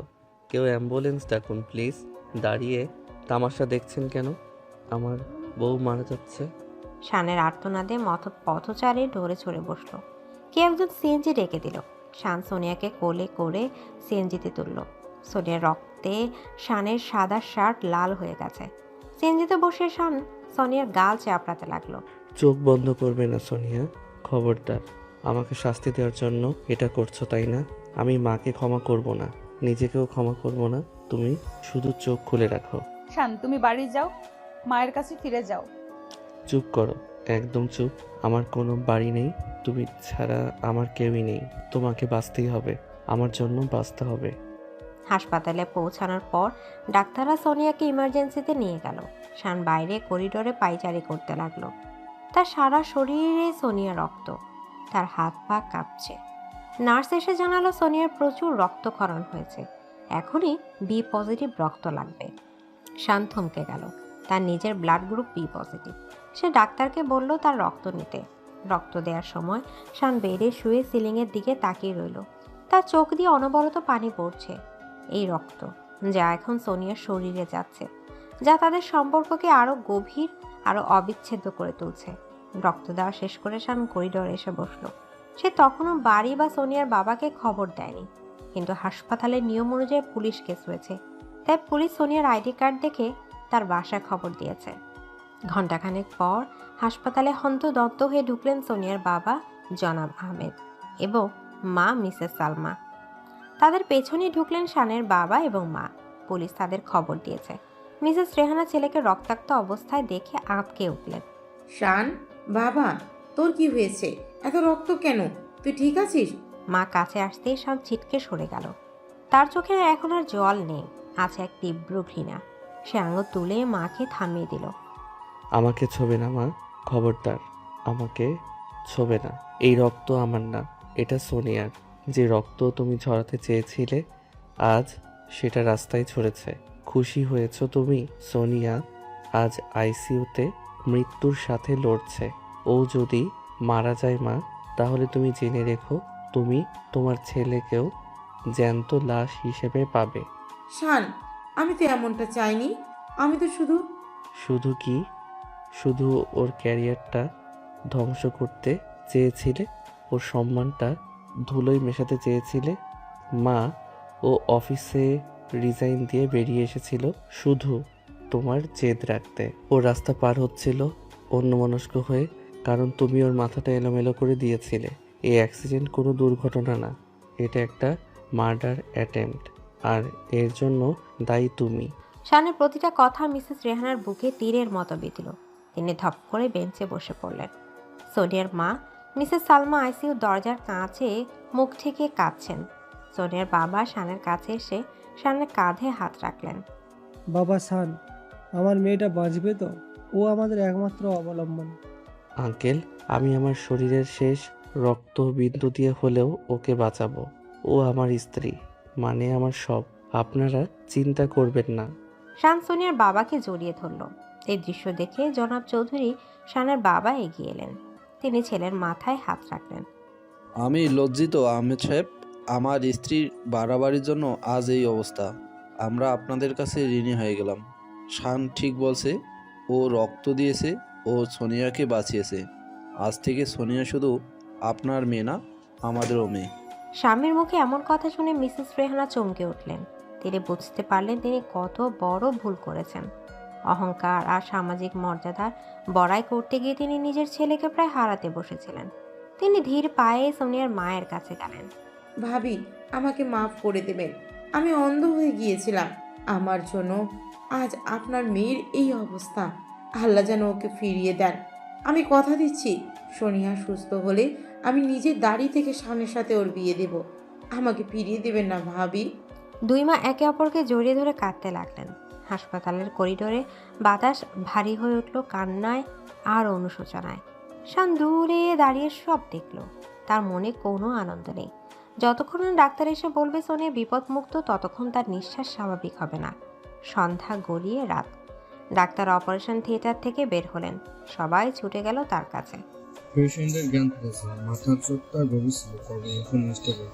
তবে সোয়াগার স্টেজ থেকে রিকভার করতে সময় লাগবে। আপনার একজন একজন করে ধ্যান করতে হবে। সবাই চাইলো শান আগে যাক। শান আইসিইউর ভেতরে ঢুকলো। সোনে বেডে শুয়ে আছে, মাথায় ব্যান্ডেজ, হাতে স্যালাইন। শানকে দেখে সে একটু হাসার চেষ্টা করলো। শান গিয়ে বেডের পাশে বসলো। সে খুব সাবধানে সোনিয়ার ব্যান্ডেজ না করা হাতে হাত রাখলো। তুমি বাড়ি যাওনি? তোমাকে ছাড়া আমার কোনো বাড়ি নেই সোনিয়া। বাইরে সবাই অপেক্ষা করছে, মা, বাবা, আঙ্কেল, আন্টি, সবাই। মা তোমাকে মেনে নিয়েছে। মা কথা দিয়েছে আমাদের বিয়ে দেবে। সত্যি নাকি আমাকে খুশি করার জন্য বলছো? সিনিয়র বউয়ের সাথে জুনিয়র জামাই কি কখনো মিথ্যে বলে? সত্যি বলছি। তুমি জিতে গেছো সোনিয়া, তোমার ভালোবাসা জিতে গেছে। এখন শুধু জলদি সুস্থ হয়ে ওঠো। আমাকে যে অনেক জ্বালাতে হবে। সোনিয়ার চোখ দিয়ে এক ফোঁটা জল গড়িয়ে পড়ল। শান সেটা মুছে দিয়ে সোনিয়ার কপালে একটা চুমু খেলো। আইসিইউর মনিটরের বিপ বিপ শব্দটা এখন আর ভয়ের মনে হচ্ছে না, বরং মনে হচ্ছে নতুন জীবনের স্পন্দন। কিন্তু গল্প কি এখানে শেষ? সোনিয়া শারীরিকভাবে সুস্থ হলেও তার মনের ক্ষত কি এত সহজে শুকাবে? আর ভার্সিটিতে শানের ক্যারিয়ার। তাদের অসম বিয়ে কি সমাজ এত সহজে মেনে নেবে? বিয়ের পিড়িতে বসা পর্যন্ত এখনো কিছু নাটক বাকি আছে। শান সোনিয়ার দিকে তাকিয়ে মনে মনে বলল, তুমি শুধু হাতটা ধরে রেখো, বাকি পৃথিবী আমি সামলে নেব। এদিকে হাসপাতালের সাদা বেডশিট আর ওষুধের গন্ধ থেকে মুক্তি পেয়ে সোনিয়া যখন চৌধুরী ভিলার গেটে এসে দাঁড়ালো, তখন বিকেল গড়িয়ে সন্ধ্যা নামছে। গত 7 দিন এই বাড়িটার চেহারাই যেন বদলে গেছে। গেটের দুপাশে গাঁদা ফুলের মালা ঝোলানো, মরিচবাতির আলোকসজ্জা। সোনিয়া অবাক হয়ে তাকিয়ে রইল। তার কপালে এখনো ব্যান্ডেজ, হাতে হালকা কালশিটে দাগ, কিন্তু তার চোখের সামনে যে দৃশ্য তা বিশ্বাস করতে কষ্ট হচ্ছে। শান গাড়ি থেকে নেমে এসে সোনিয়ার হাত ধরল। সে সোনিয়াকে হাঁটতে দিচ্ছে না বললেই চলে, প্রায় পা জাগালা করে রাখার ভঙ্গি। এভাবে হা করে কি দেখছো? নিজের শ্বশুর বাড়ি কি আগে দেখোনি? ও সরি, আগে তো এটা শুধুই বাড়িওয়ালার বাড়ি ছিল, এখন তো এটা তোমার রাজত্ব। স্বাগতম মহারানী। এত আয়োজন কেন শান? আমি তো শুধু হসপিটাল থেকে ফিরলাম। তুমি শুধু হাসপাতাল থেকে ফিরছো না সোনিয়া, তুমি মৃত্যুপুরী থেকে ফিরেছ, আর আমার মায়ের মন থেকেও ফিরেছ। এই আয়োজন আমার না, মায়ের। শানের কথা শেষ হতে না হতে ভেতর থেকে মিসেস রেহানা বেরিয়ে এলেন।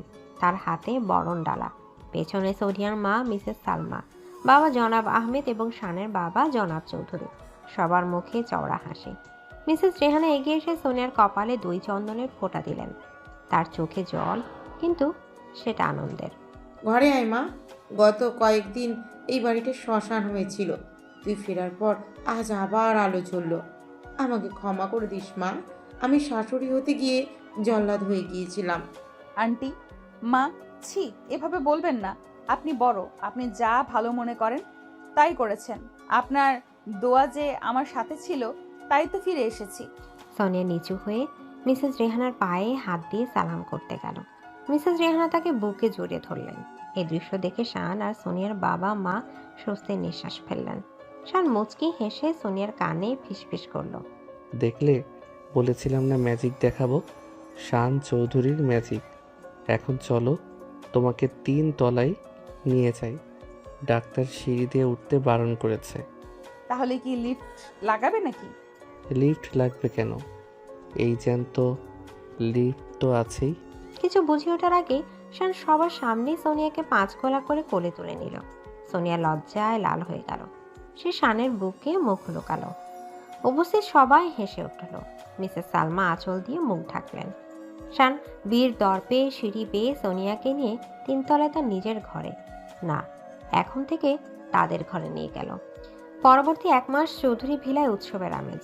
সোনিয়া পুরোপুরি সুস্থ হয়ে উঠেছে।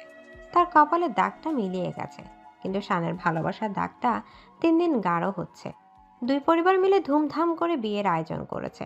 ভার্সিটিতে শান আর সোনিয়ার গল্প এখন কিংবদন্তি। মিথিলা বা অন্য যারা সমালোচনা করতো তারা এখন শানের ডেডিকেশন দেখে চুপ হয়ে গেছে। আজ গায়ে হলুদ, ছাদের উপর স্টেজ করা হয়েছে। সোনিয়াকে কাঁচা হলুদ শাড়িতে অপূর্ব লাগছে। তার হাতে কাঁচা ফুলের গয়না। শান পরেছে হলুদ পাঞ্জাবি। সে সোনিয়ার পাশে বসে আছে। সোনিয়ার গাল ভর্তি হলুদ। শান সুযোগ পেলেই এই হলুদে মাখামাখি গালটা ছোঁয়ার চেষ্টা করছে। এই শোনো, সবাই তো হলুদ দিচ্ছে, আমি কি একটু স্পেশাল হলুদ দেব? একদম না, সবার সামনে ফাজলামি করবে না। চুপচাপ বসো। ওই দেখো, আমার অফিসের কলিগরা এসেছে। আসুক, ওরা দেখুক তাদের HR ম্যাম এখন কার কাস্টডিতে। আচ্ছা সোনিয়া, তুমি কি জানো সিনিয়র বউদের একটা সুবিধা আছে? কি সুবিধা?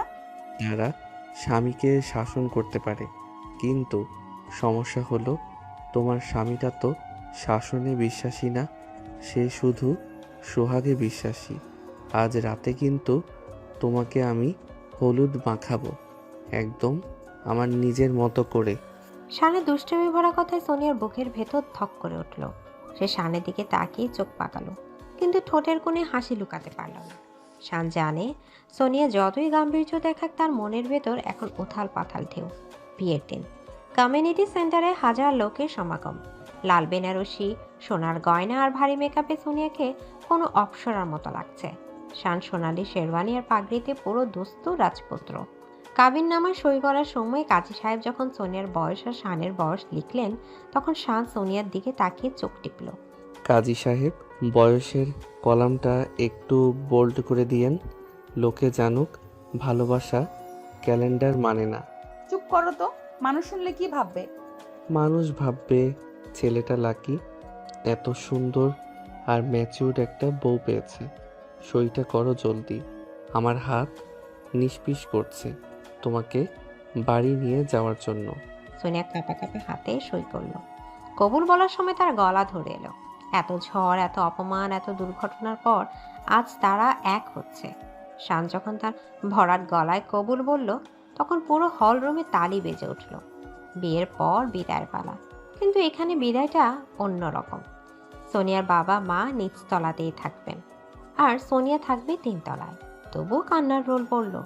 সোনিয়া তার বাবাকে জড়িয়ে ধরে কাঁদল। শান পাশে দাঁড়িয়ে সোনিয়ার মাথায় হাত বুলিয়ে দিল। আঙ্কেল, কাঁদবেন না, আপনার মেয়েকে তো মঙ্গলে নিয়ে যাচ্ছি না, 3 তলায় নিচ্ছি।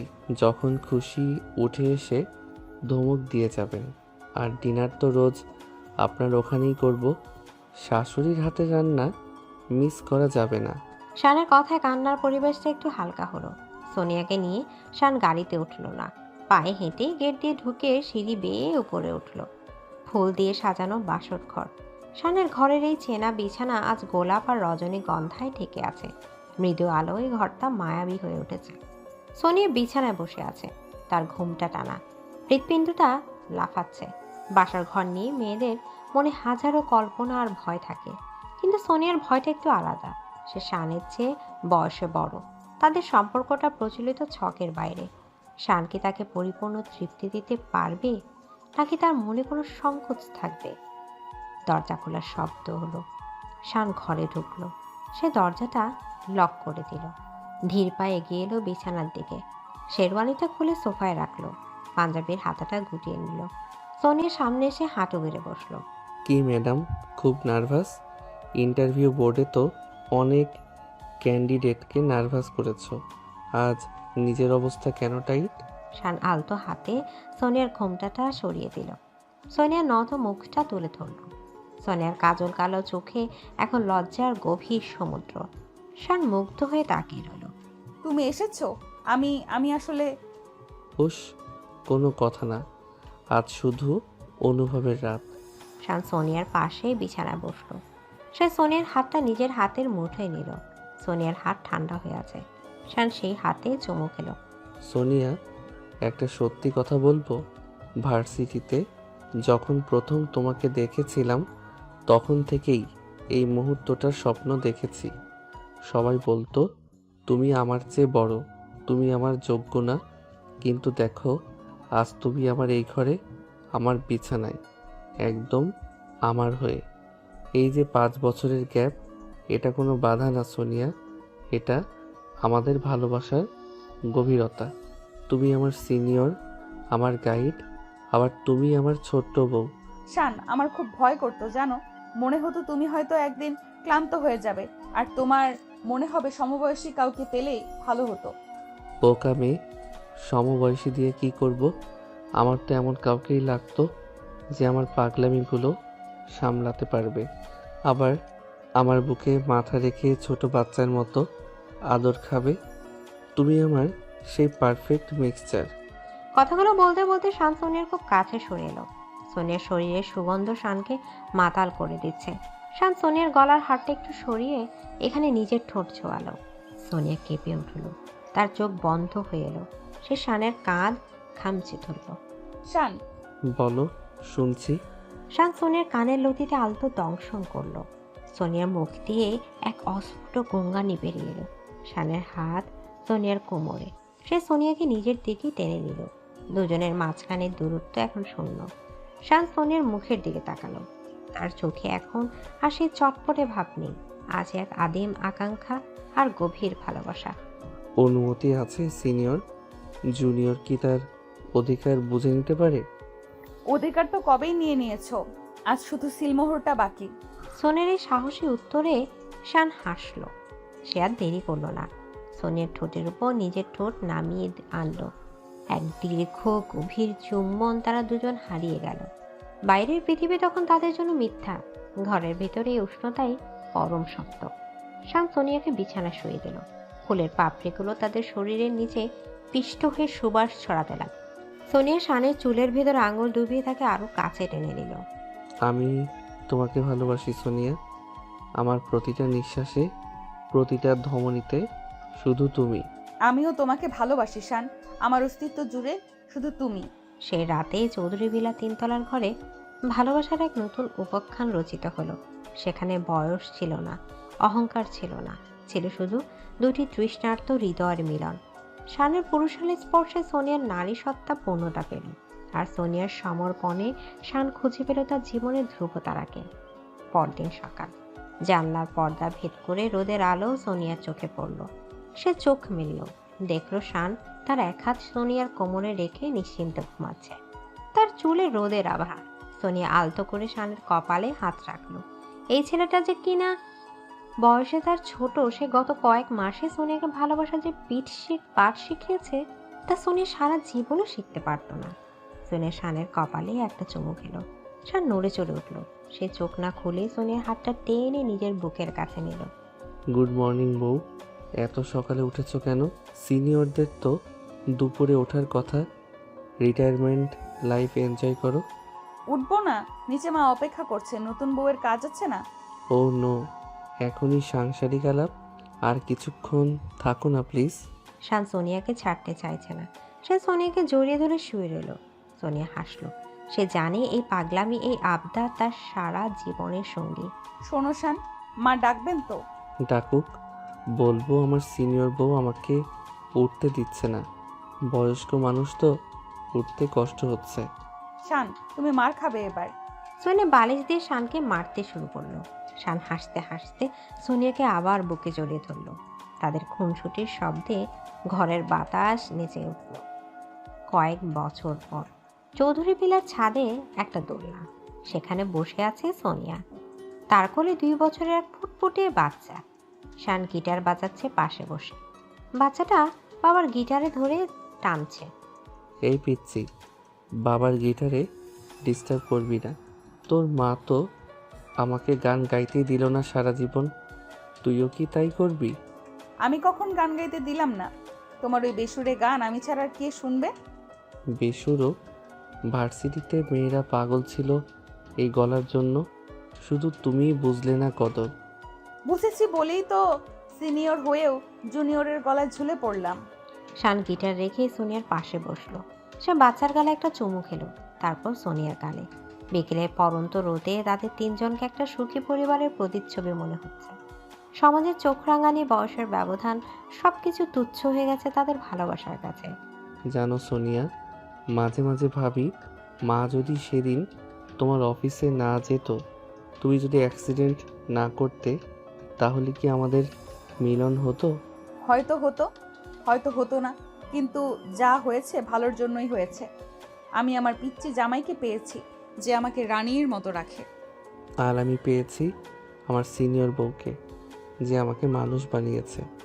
চলো নিচে চলো, আজ নাকি মা আর তোমার মা মিলে পিঠা বানাচ্ছে।